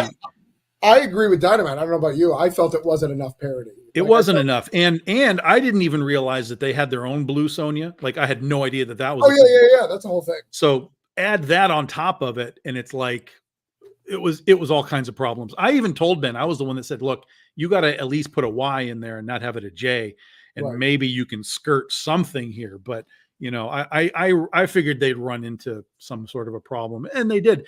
Parody is really difficult, and you got to really understand the laws for what you're allowed to do and what it takes to modify it into parody. And there was all kinds of people that were just running around, just shouting out whatever's in their head, like, parody is a protected thing. I'm like, yeah, but parody has laws and rules that you have to, go through to make it parody. You can't just like do it and call it parody, So, you got to be careful with people on the internet who think they know what it is and they don't have a clue. In that particular character, you don't particularly need to parody, right? You can like look on Kickstarter, like you can make a similar character and they do very, very well. Mm-hmm. Like you be okay, like name it whatever you want, and it's gonna be like people tend to like that Jungle Girl or that Conan-ish chick. They dig it, Yeah, and that's ultimately what they did. They just redesigned it, renamed it, and now they got their own thing. I think a lot of it is just it comes down to people that I'm not saying Ben tried to do like was copping out on it, but I think there's so many people that just want to lean into what's already been done. Like that's why there's so many homage covers and stuff, because it's like, my brand can't exist without it being attached to something else. Like they just don't know how to market their thing. And so it's like, well, let me make a Power Rangers homage and let me make a thing and let me make a thing and let me make a thing. So, I think it's a creative crutch to sort of feel like you have to do all of that and not just create something, which is ultimately what they ended up doing. Instead of saying we're going to parody Red Sonja, they should have just said, we're going to make a cool fighter chick, but the stories are going to be funny, like a Gru, something like that. Right. And then you've got your thing. You don't need to make it some wild parody or whatever. Just make a thing.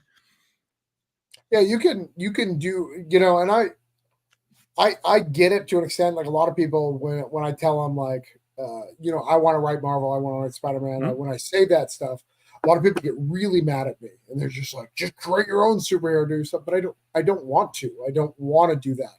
I know I could, and if I had that much passion and I needed to write my Batman, I'd create my Batman. But I don't need to do that. I don't want to do that. I can create the other 1,000 ideas I have until I can write the characters I want. I don't need to create a bullshit version just to that no one cares about. Because I don't want it different. Like I want Spider-Man. I don't want erected man that I made up that's very similar, that has all the same problems. Right? Sure. Yeah, I get it. So, Yeah. you know. Yeah, for me, I don't really have a. I think I would do something for Marvel or DC, but it would be stuff that they just don't want to do, because it would be characters that they'd be like, who the fuck is that? Like, what, why would we want to, why would we do a Princess Python comic book? Like, why would we do that? And I'd be like, because no one's fucking done it yet. Like, do something with the things you have. You have all of this IP that just sits and rots as B and C list characters, and every now and then you shuffle them around in a weird story, but like, use them. Like, we've got enough of everything else that you've been producing. We don't need another Civil War. We don't need a Crisis. We don't need a 28th Batman book, for God's sakes. Use the IP that exists and make it cool. And suddenly, guess what? Now you've got more fucking product you can sell. Now you can have Todd McFarlane make you a Princess Python toy. Like, it all works, but you got to get to the people at those companies that understand sort of how to take these hidden things and, put them into the spotlight a little bit, rather than just resetting everything over and over and over and over again. And it's crazy to me too that they don't get that on some level sometimes. When you look at like a Human Target that was very popular recently, you look at Mr. Miracle, who was very popular recently. You look at the Hawkman by Brian, I can't even think of the people who did it. Brian Hitch and Rob Levy. Like, they did these amazing, cool things, and it's because you left them alone. You had to pay them their Superman rates or because they could have been doing all that stuff. Yeah. But it's going to be fine. Yeah. Yeah, absolutely. Absolutely. Matt Campbell. Oh, we have a question. What about Kansas City? I used to live there. It's mostly just a prison town. That's exactly why I chose to do a crime comic in a prison town. Yeah. I heard about it. It's got a lot of racial undertones in the city. So I thought it was an interesting thing. But here's the real reason. My artist, I hired him and I asked him to draw New England, and he couldn't pull it off. He kept drawing fucking deserts. So I was like, all right. And then I would explain it to him. So he'd draw deserts and trees, and they'd kind of mix. And this stretch of Colorado in Kansas City has a little bit of both. It has like a little dirt, like deserty area. And it has also like, Colorado, New England stuff. So when I saw the art together, I was like, this isn't going to work for New Hampshire. Where can it work? And we decided Kansas City, Colorado. It happened to work. My wife showed me some pictures. We looked at some stuff. I looked at some things, so it all panned out. Also, there's a huge racial undertone of a lot of stuff that's happened over there for KKK and stuff. And Chuck says he loved her in that world. Yeah, let me make sure I share that. I'm still waiting for my funding. I need one more backer, guys. If anybody wants to back it, I can't go to bed until that's done. So do that. I mean, I don't know. You're over your funded goal, though. You're good. Oh, yeah. Okay, good. Yeah, Matt. Yeah, it's a messed up town. What's the longest you waited after a campaign to receive a comic? I'm still waiting on Amazing Era. I mean, I've waited a year and a half before. Sometimes they take a long time. It depends on the, people. Like, it really depends on always follow creators who have a track record of doing stuff, and you'll be okay most of the time. Yeah, I've got 2 that I haven't gotten. It's been years. One, apparently they sent the books out, but I never got anything. And I messaged them. I'm like, I think people are getting books, but I haven't gotten any book. And they were like, well, I don't know. They'd said some weird, vague response. And I was like, here's my address. Like, give me the book. And just ghosted after that. And I would, every now and then I'll come back in like, are we getting books? Or like, what is happening? Is it totally a book you want to? Or I mean, it was a cool looking superhero book, and it was somebody, I didn't know who they were, but I was like, this looks cool. Like, you've clearly put time into the art and so on. So I'm like, I'm going to give you the pop. Like, here's my, I don't know, $20 or whatever. So, at the end of the day, I'm not like, oh no, I don't have that book, but I try and hit people that I don't know who they are and give them my opportunity. And so far, it's really just those two that have completely shit the bed. There was one guy, he did a book where he brought Moby Dick back as like a zombie, and I was like, yeah, give me that Moby Dick zombie book. That's crazy. And he did it. He came through. So it's been, I've had a good percentage of success with everybody, but every now and then it'll take a little while, but only those two have completely flaked out. That's what I like about particularly now. You and I've talked about a little bit where Kickstarter's kind of reset itself. It's back to its normal. It's no longer the COVID monies and the COVID. Yeah, stuff. More or less. Yeah, it did go to 300 a lot earlier than I expected this year. Like in February, we got to 300, but it's kind of settled back down. It's still in the high average, 270s, 280s, but it's not wild. Yeah, and the money being made is not that big surge that we were seeing. Right, and I think like I've noticed that the people who normally do like $2,000 campaigns, they're not funding as easy. They're struggling a little bit more. They're doing the stuff, and I think that's balance in itself. Because a lot of times what happens is these people, they take bad advice. They'll put their goal at 500 to get that goal, and then they only make like 1,500, and it's just not enough to make a comic book. Sure, and they have no idea how to solve that problem. Because they work at Burger King, and I'm not saying that as a negative thing. Like they literally work at Burger King, they make $15 an hour, and they're trying to live on that. There's no extra money for comics, right? Yep. You can pay for one page instead of buying a video game, but you still have another 30 to go. So what the fuck, Yep. Yeah, there's a lot of bad advice that goes out to people like that. I mean, you can play the algorithm game. It's a real game to play, but you can lose. And if you lose and you're in a situation where you can't produce the book, that's not just that loss, that's an eternal loss. Because if you fuck it up, no one's coming back for anything else that you attempt to do. So, it's a big loss. It's not just we didn't get this issue handled. Like, no, you're done. You're over with. So you got to be careful. I think that after pledge thing that's coming should be reserved for people who are in that good standing thing that they have of 6 campaigns or whatever, because they're more likely to fulfill versus new people. Because I think that's the biggest problem with Indiegogo. Like, I'm not talking about the, Comics Kit or whatever, but a lot of these guys, they got a big chunk of money. They didn't know what to do. They spent that money, and now they keep it up on in demand because they're trying to raise a little bit so they can get it across the finish line. Yeah. And they're trying to do the second chance to get money to ship it out because they didn't save accordingly. And I think that's what makes that platform so negative, is because so many of them have been in that situation. Yep.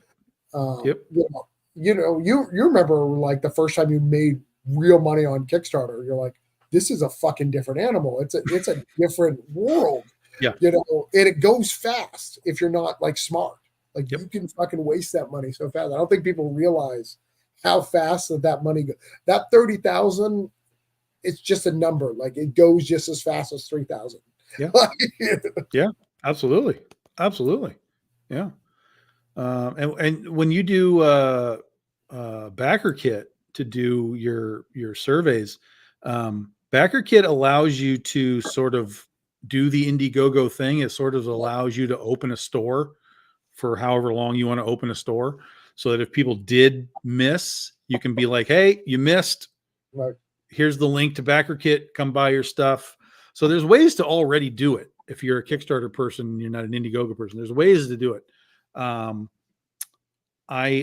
don't know. And now somebody was asking today, like, well, isn't that going to make it to where the need to back goes away, right? If we know, okay, it's 3 weeks long, but if I don't get it, I can get in later. Like it reduces the FOMO, right? And so somebody today was talking about it, and I was like, is this an automatic thing, or is this something we can turn on and off, opt into? And he was like, I don't know, because they just started doing it. And I'm about to actually do another campaign in June. So it's, as I'm building it right now, it is talking about it. So I'm learning about it right now. But I have a sense that it's something you can turn on and off. Like you can opt in and out of it. Because with Indiegogo, you can. You don't have to do it as an on-demand campaign. You can just do it as a, hey, we're done, we're out of here. So I would assume they're going to do it that way. But well, I guess we're going to find out in a hurry. Yeah, it's really weird because I've always felt that the decisions that Kickstarter have made is to keep transparency. Mhm. Like all the decisions and all the things that we want to happen that aren't happening is because they want to keep transparency up. Like, this is your funding goal. This is what you wanted. You got it or you didn't. Like, we didn't extend it. You didn't do any bullshit. Right. Like, you got it. It's all transparency. That goes out the window when you have past pledges as a thing, right? Yeah. The transparency, that integrity that you had before goes away. And I'm not saying it's a bad thing, but we're also in the comics where it's not real. Like, oh, I'm not angry that, let's say I backed your campaign for $30. If you never sent it out, I'm out $30. But if I back, on the technology side and I'm in for, 300 or 300 to 500 or 1,000 sometimes on the technology side, that's a whole different story. Sure. Imagine if I late pledged for something that I'm not going to get, right?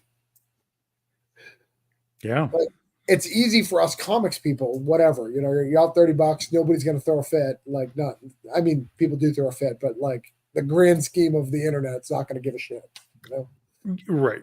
Yeah. This guy posted, he was talking about, he now has to put on his campaign that stretch goals are for campaign backers only, not after backers.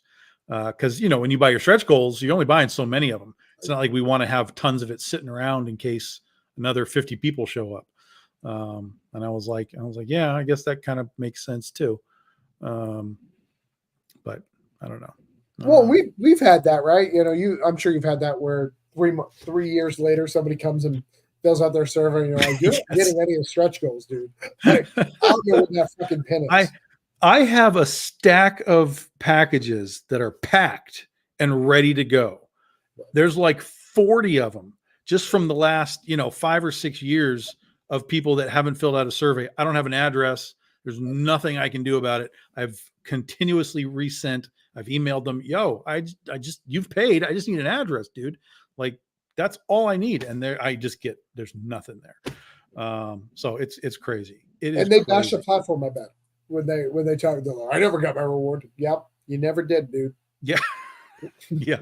I've had that before. I've had people like complain on the thing, dude, I never got my shit. Like, here's my comment on your thing. I'm going to make you look bad. And I'm like, well, let me see. And I go to BackerKit and I'm like, do you want to fill out your survey? Like, this is how it works. Cause I can't send you anything unless I have an address, dude.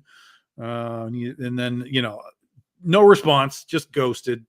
I think BackerKit's the problem with BackerKit, is it's really hard to fill out those surveys if you have multiple.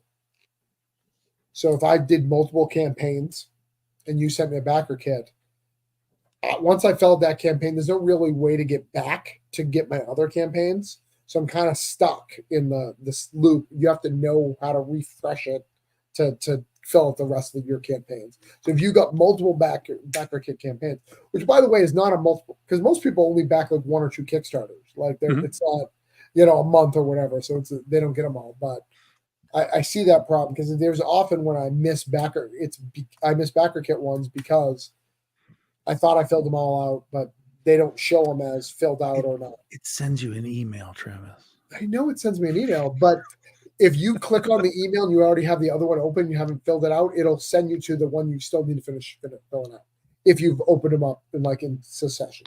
That just sounds like you live in a world of chaos. I do. Okay. I live in absolute world of chaos. All right. I believe the Meg 2 is real. It's real life. That little dog that was in both versions. Both versions, yeah. Yeah, that little dog is me. That's my persona. That's my avatar in that world. It's mass chaos. It's mass chaos. Yeah, that was another Jaws nod because I named it the name of the dog from Jaws 1 that got eaten. Yeah. Pippet. I was like, come on, how many of these were we going to do? Like, do you have your own movie? You're such a Jaws fan. Have you ever read the novelization? Because I hear it's really good. It's completely different. Completely different. Yeah. Yeah. It's very mob, you know, the part of the reason the mayor wants to keep everything open is because the mob is like, you're not shutting down our town, you know? And so the mayor's like, oh, well, we have to keep it open despite the shark. You know, so yeah, it's a very different movie. It hits the notes of the movie, but it runs its own course too. Yeah.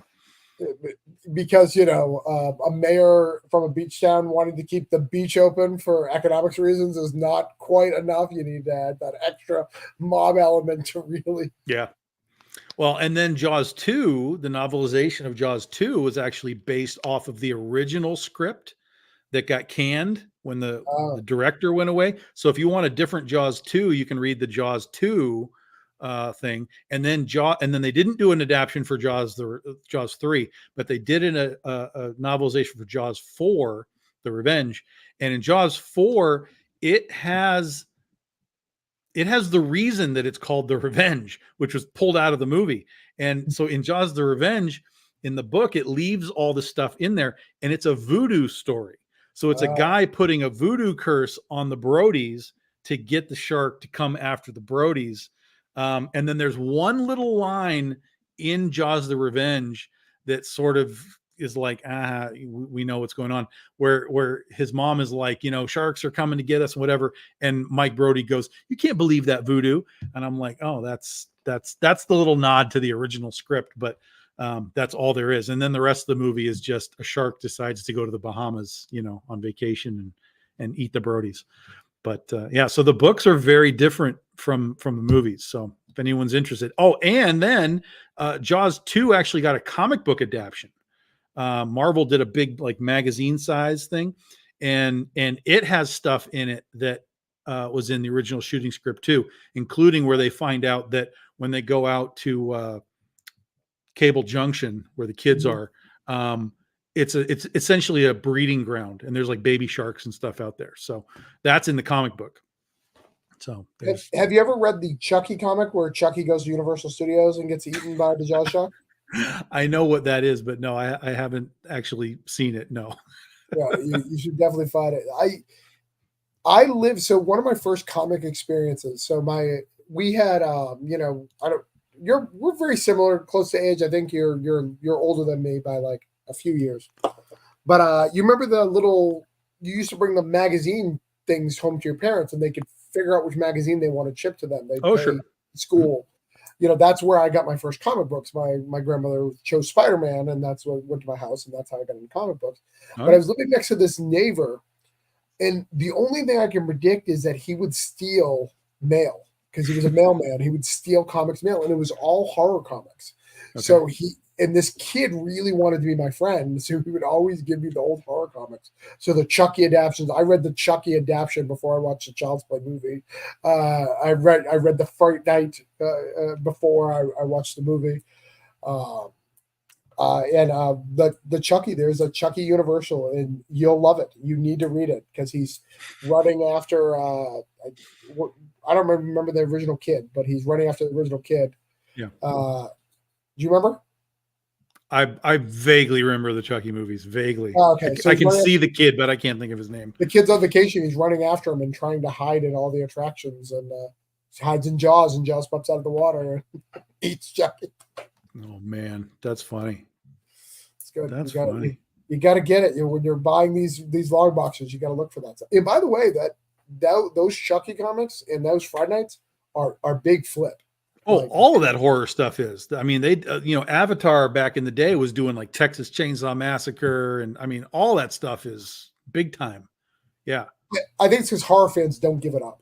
I think that's why. Oh, that's it. 100%. It's the same thing with like old Golden Age, like jungle comics and stuff. I talked to a guy at a con one time. I'm like, this stuff just costs a fortune. And I buy comic collections all the time. I never see it. He's like, this stuff goes into people's collections and does not come out.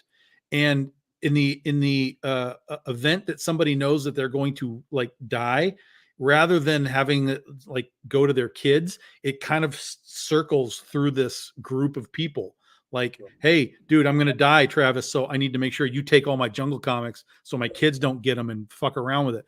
Like, so it stays in these circles. And the horror stuff is the same way. It just stays in these circles. So if someone's going to sell it, yeah, sure, you can get it on eBay from time to time, but they move through these horror fans and these groups, and it just doesn't come out into the general public very often. And so when you find them, that's why they're generally pretty expensive. Plus, they didn't have gigantic print runs back in the day either. They weren't printing like 1 million copies of these things. I have all my originals, but they're in bad condition because I was reading them, at the time I got them. So they're in very unsellable condition. So in the modern era, I bought like the Freddy versus Jason versus Ash, which was a great series, really well written, which was not what you expected from horror comics, because them being well written is not in the rules. I've actually thought about it because like American Mythos has the Fright Night like franchise. Okay. And going, because they literally just have anybody write it, as far as I can tell. And they have the Silent Night, Deadly Night. I kind of want to just message them. I have a little bit of a name more than anybody have. Can I write either of these real quick, like just for funds? Wow. Yeah, I've reached out to some places about licensing some stuff. Problem is so much of it is wrapped up in like Warner Brothers and these companies that are owned by these big like Marvel. Used to work on tons of these cartoons and stuff over the years, so they just own all this shit. So you go looking for it, like, oh, I could get that license. No, Marvel has that, and DC has a lot of that too, or Warner Brothers. So it's really hard to find things that aren't owned by those big companies. So when you find the small stuff, you get kind of excited, like, ooh, I maybe I could do something with that. But a lot of times those guys are pretty tight. Like, at least in my experience, I won't say who they are, but I was trying to pitch comics for this old 70s movie, sci-fi movie.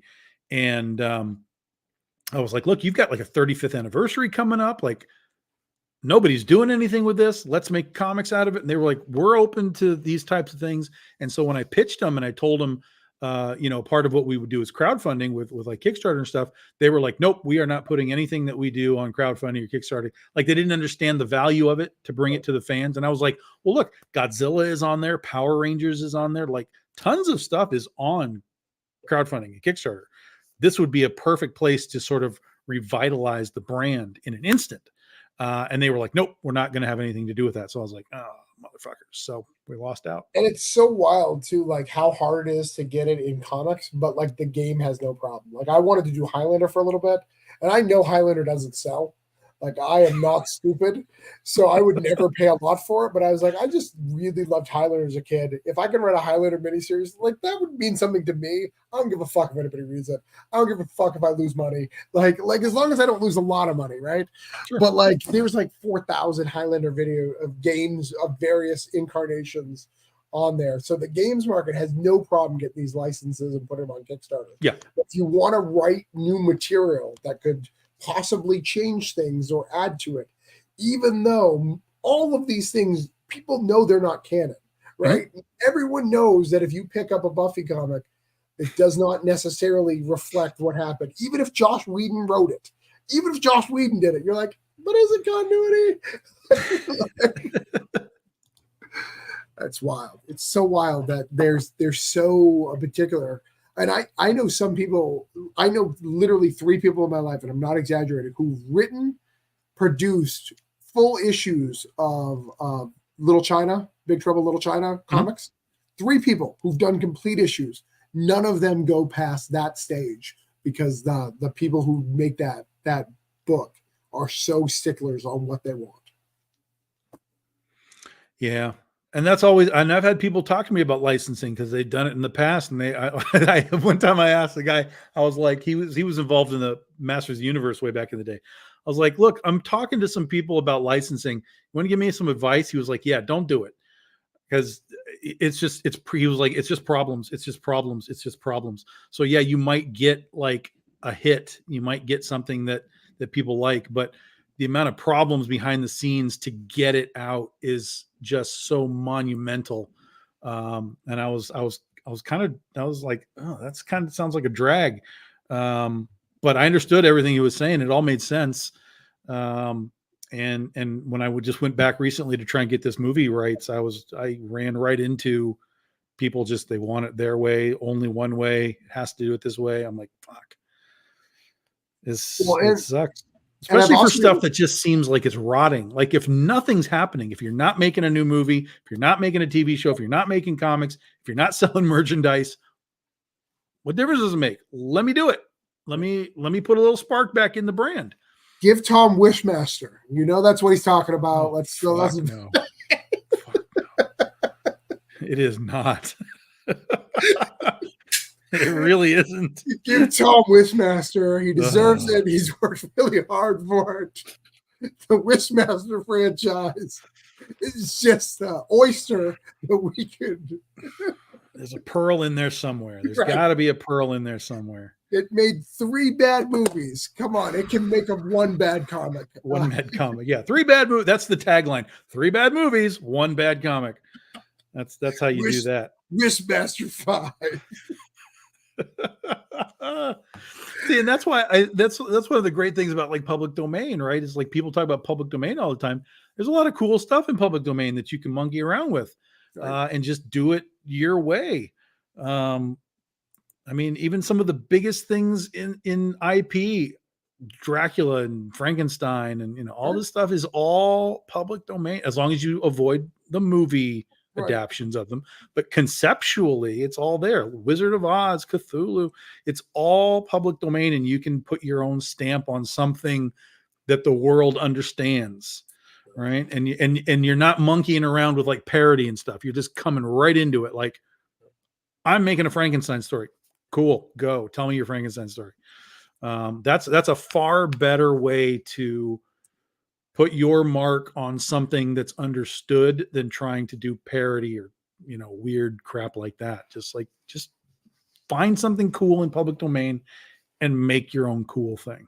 Yeah, that'd be my. When I did Oz, I remember talking to the guys who I was pitching it to, and one of the things I pitched it because I didn't really have a name at the time. And I was pitching, I was like, guys, let's be honest. Everyone in this room, we're not going to write Spider-Man. The majority, like it's 1 of every 100 to 200 creators will get a chance. And that's the 5-page web of Spider-Verse. You're not actually writing Peter Parker. You're creating a new Spider-Man that nobody cares about. Literally nobody, and you get 4 pages to do it. Like that's where you're going to end. But I can give you Dorothy and the Tin Man and the people that people love, like characters that people love, and this could be your stamp of writing something that has a vast history, like a Spider-Man, and really like resonating it. And that's also like when I do those anthologies, how seriously I take them. I was like, people care about this shit. You don't need to know every aspect of Oz, but I need to. Like, I need to know. All these things. I need to know exactly where our book starts and what book and all that stuff, because that matters. They care about TikTok. They care about where he's gone from there. They care about the Tin Man and his family. Like, do you involve his family at this point? Like, there's all these little things that you need to know. That's why one of the reasons why I don't have the Gnome King in the book. It's not because I don't like the Gnome King, but he's a very controversial. The way to write him, you have to write him a certain way. The movie has portrayed him one way and that's what most people know him as, but he's not really like that in the books. And how do you do it? Yeah, we have the Gnome King in ours. People seem to be okay with our interpretation of him so far.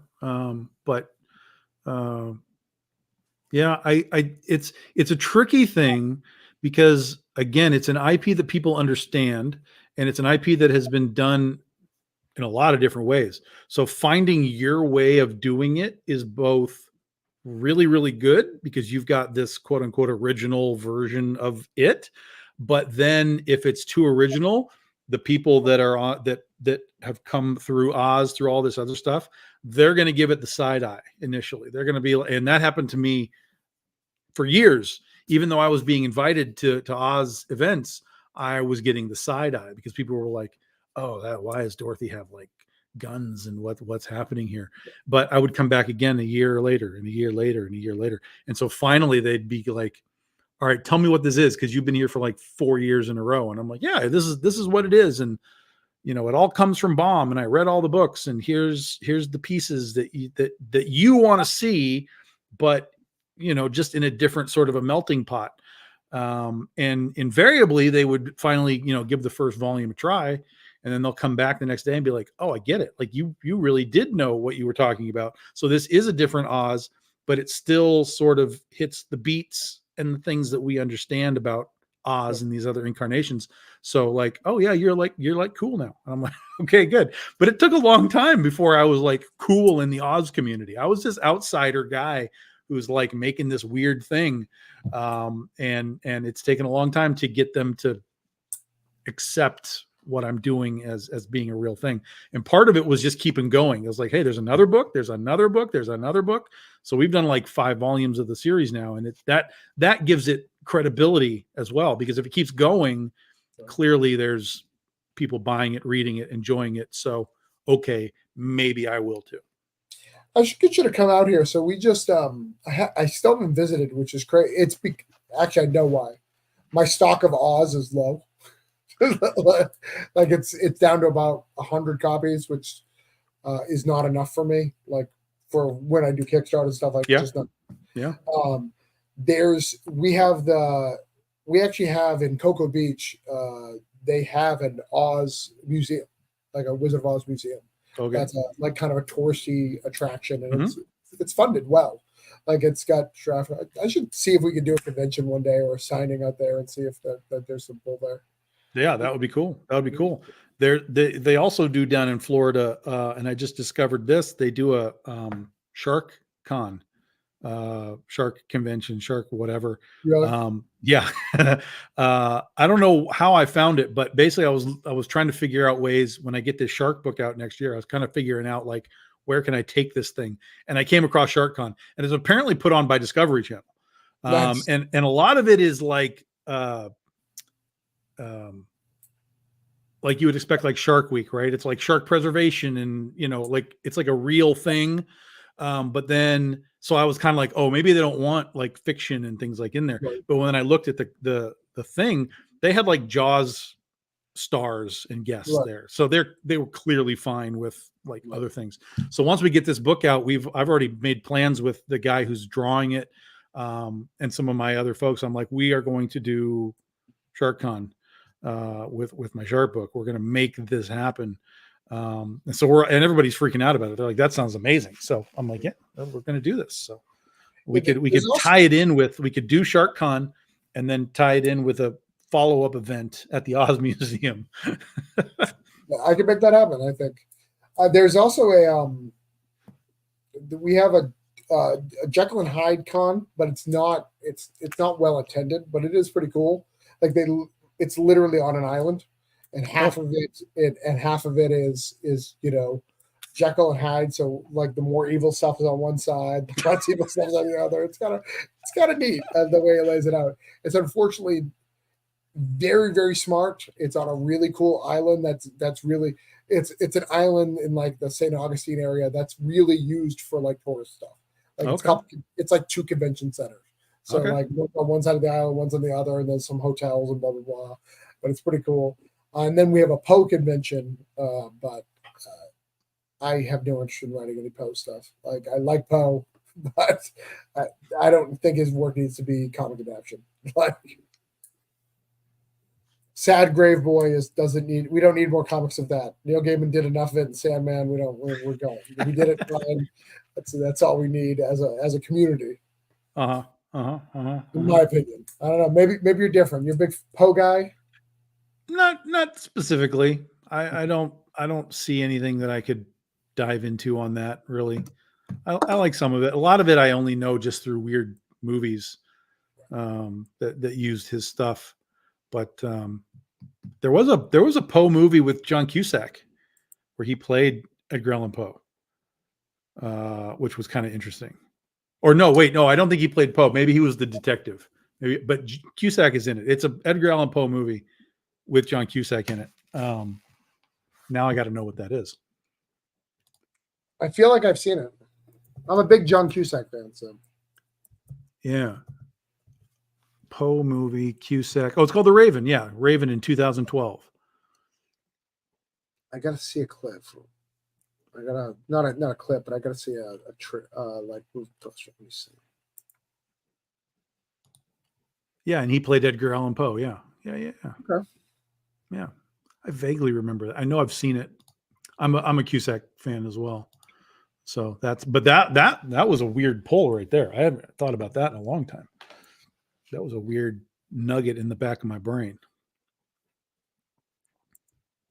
I'll have to go look for that again. Yeah, I've definitely seen this movie, but do not remember it in any way, shape, or form. But yes, the main writer, Shakespeare. You fucking changed your last name, you bitch. Don't lie.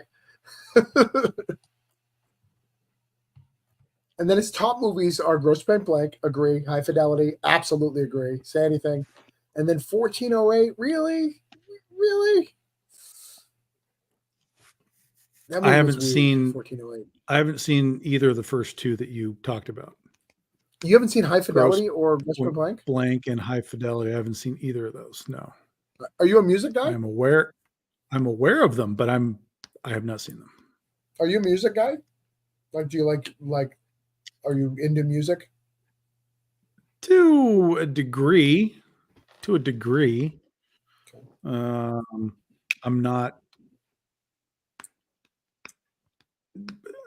I'm not specific, but like I'm definitely eclectic, but I don't go into like ska and like it reaches a point where it gets weird for me in those kinds of realms. Like I'm not jazz, I'm not that kind of stuff, but my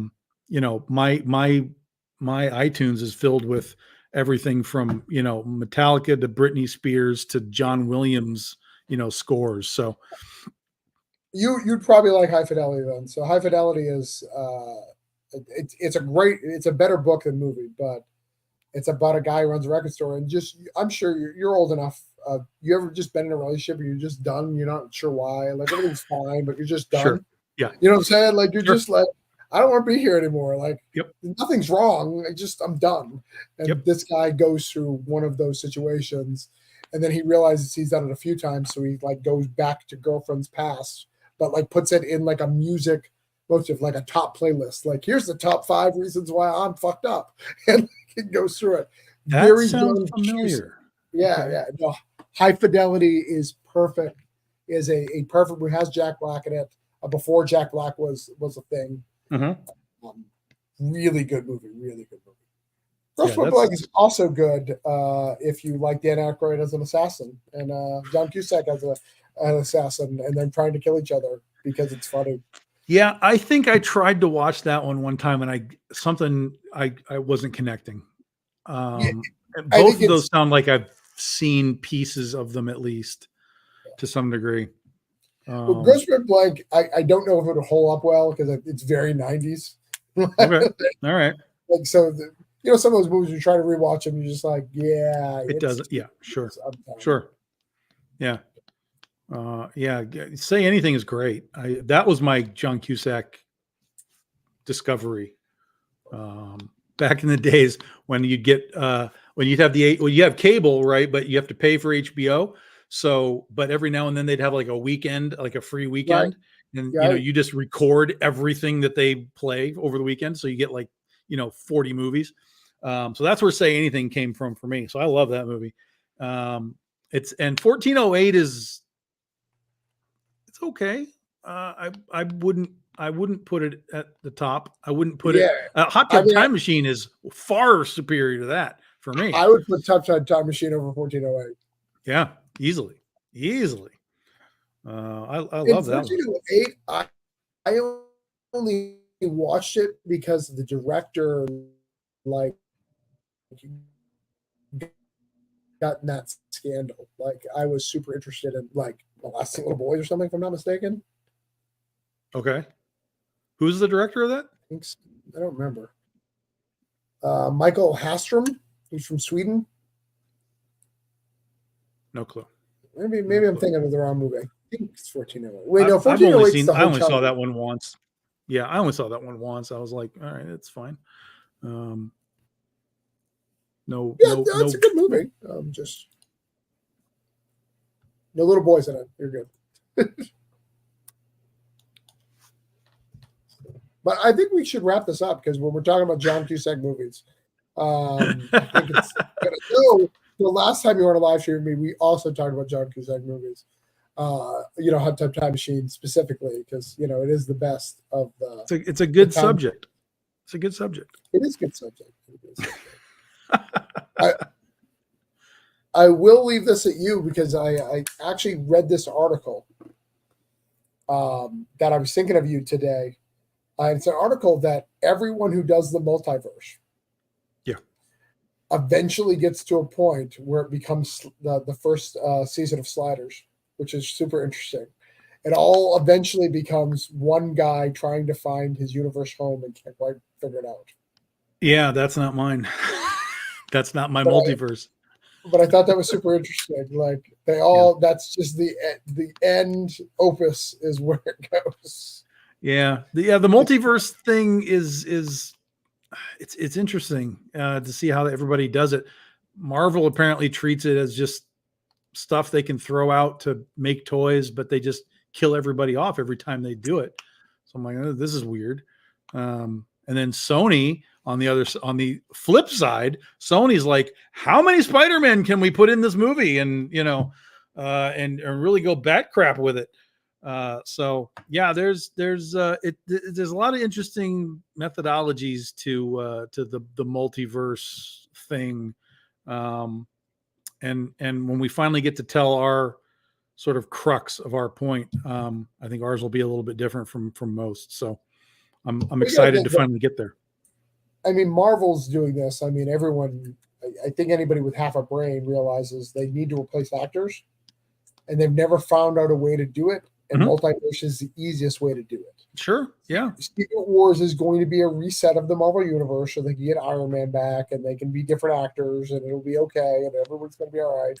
And that's why they're giving us so much fan service now. That's why we're getting Spider-Man and Wolverine and X-Men, because they're going to take all that shit away from you very fucking soon.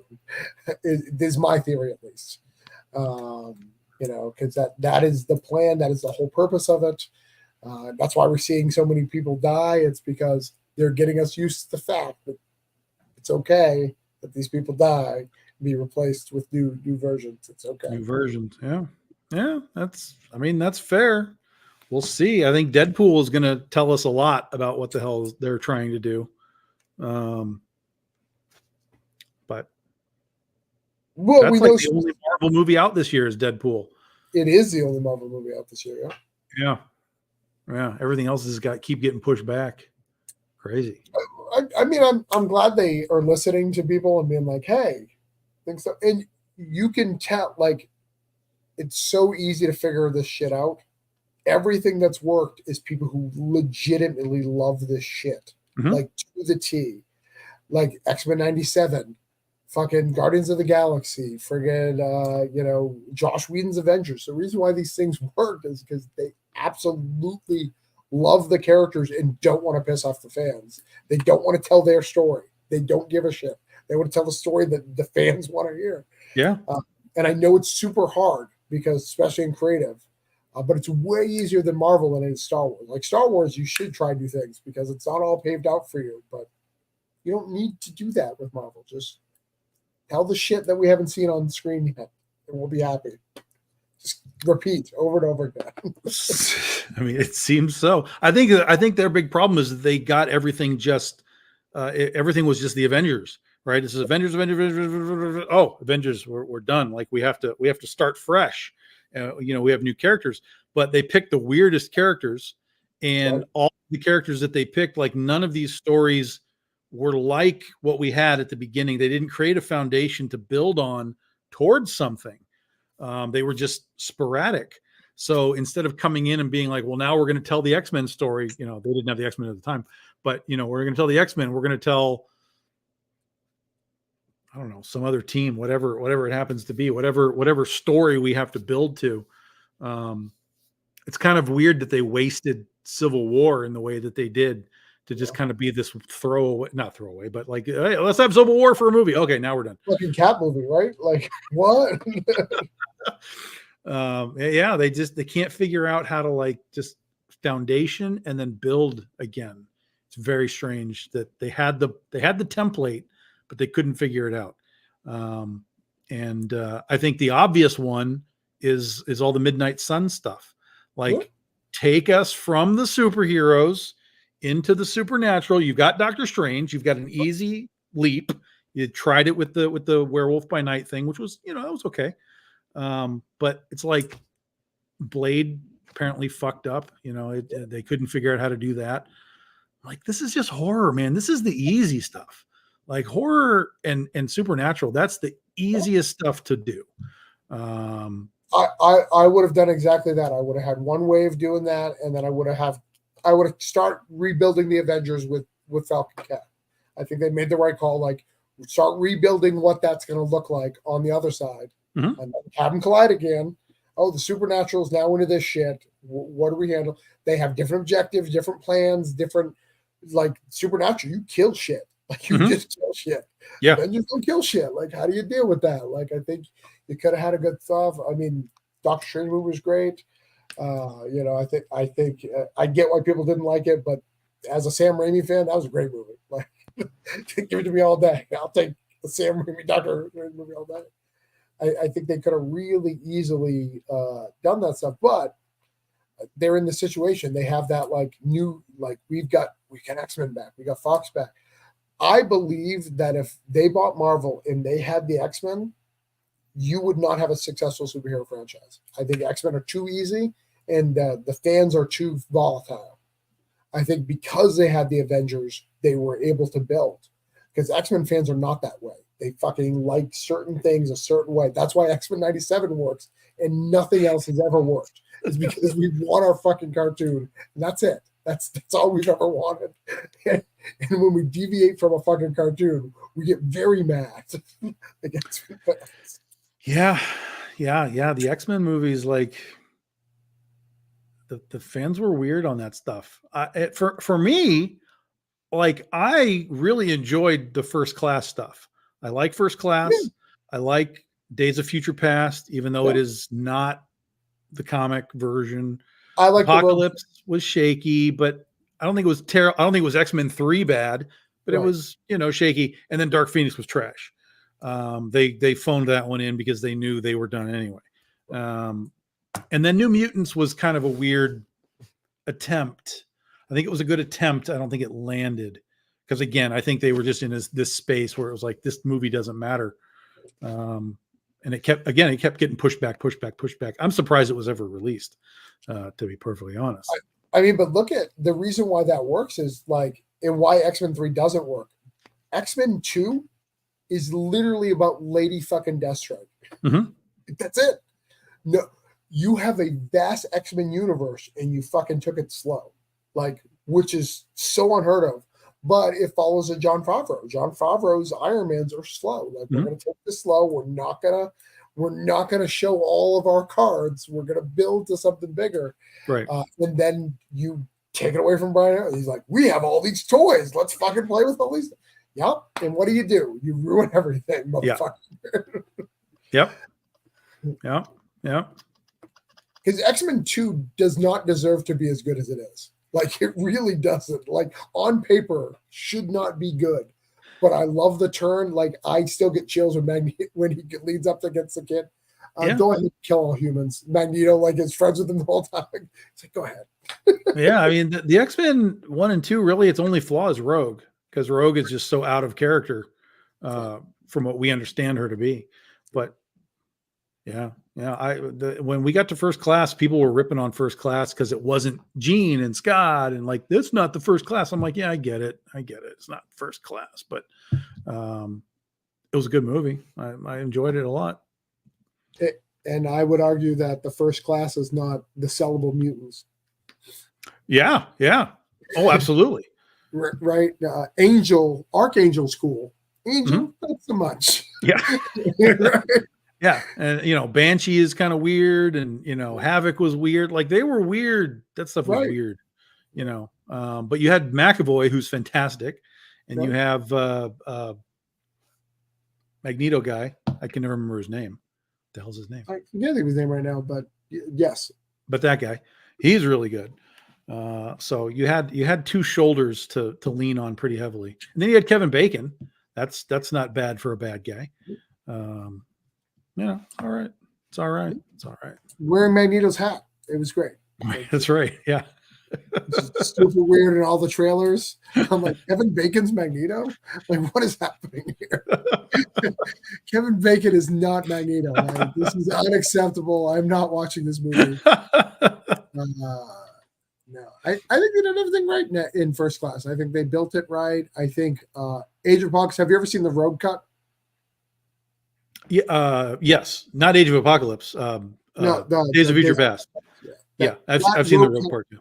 The Rogue Cut is so much better, just because if continuity wise with the movies, like Rogue's important and now not important all of a sudden, and you're having all these things. Cool. She's got this little subplot, and like you care about her for a little bit. Mm-hmm.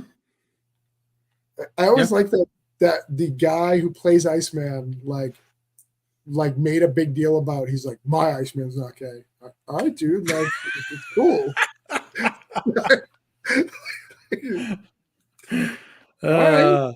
That's funny. It's very, very weird, like unnecessary statement, but like he made a big deal about it. He's like, just so you know, my Iceman is not gay. Well, I mean, Marvel took a lot of shit when that happened in the comics. In the comics, they were like, "What the fuck is this? Why are we suddenly swapping out who these characters are for some bizarre reason?" So, my only problem with the whole thing is I don't really care. They made a good enough argument to me that Iceman could be gay with their argument of who he dated in the past and blah blah blah. Mm-hmm. My biggest problem is if you're going to tell that story, fucking tell an interesting story there. When you're talking about multiverse and all that, you really had that real question that we talk about in society every day. Is gay a choice, or is it, hereditary? Like when you're talking about multiverse, you could have addressed both aspects of that interestingly and had great conversation. And I would have had that for about 3 years before you made a decision one way or the other. Because that would have been interesting storytelling, very controversial, but very interesting storytelling if you're going to do this. When you're talking about a multiverse of stuff, does that mean like every Iceman has to be gay if it's choice? Like it's not a choice if it's hereditary. There's no possible way in a multiverse. Like that's too foreign for us. Yeah. Right? No, yeah. So it's an interesting thing that they chose to like, nah, we're not going to address that. And I think it could have made both sides happy for a little bit. I think it could have, if you had that at least had that conversation, I think it could have been interesting. Yeah, maybe. You never know until you try. So I'm going to make Peter Parker gay, and I'll address this as quickly as possible. Of course. Why else would he keep fucking up with Mary Jane? There's no other logical explanation. He killed the first one to get rid of her, And my God, retcon city going on right here. Oh no, Gwen. Oh no, he won't kill again. He can't kill. All right, I'm gonna let you go. All right, man. Back broke down. Have a good night. Good night, guys. See ya.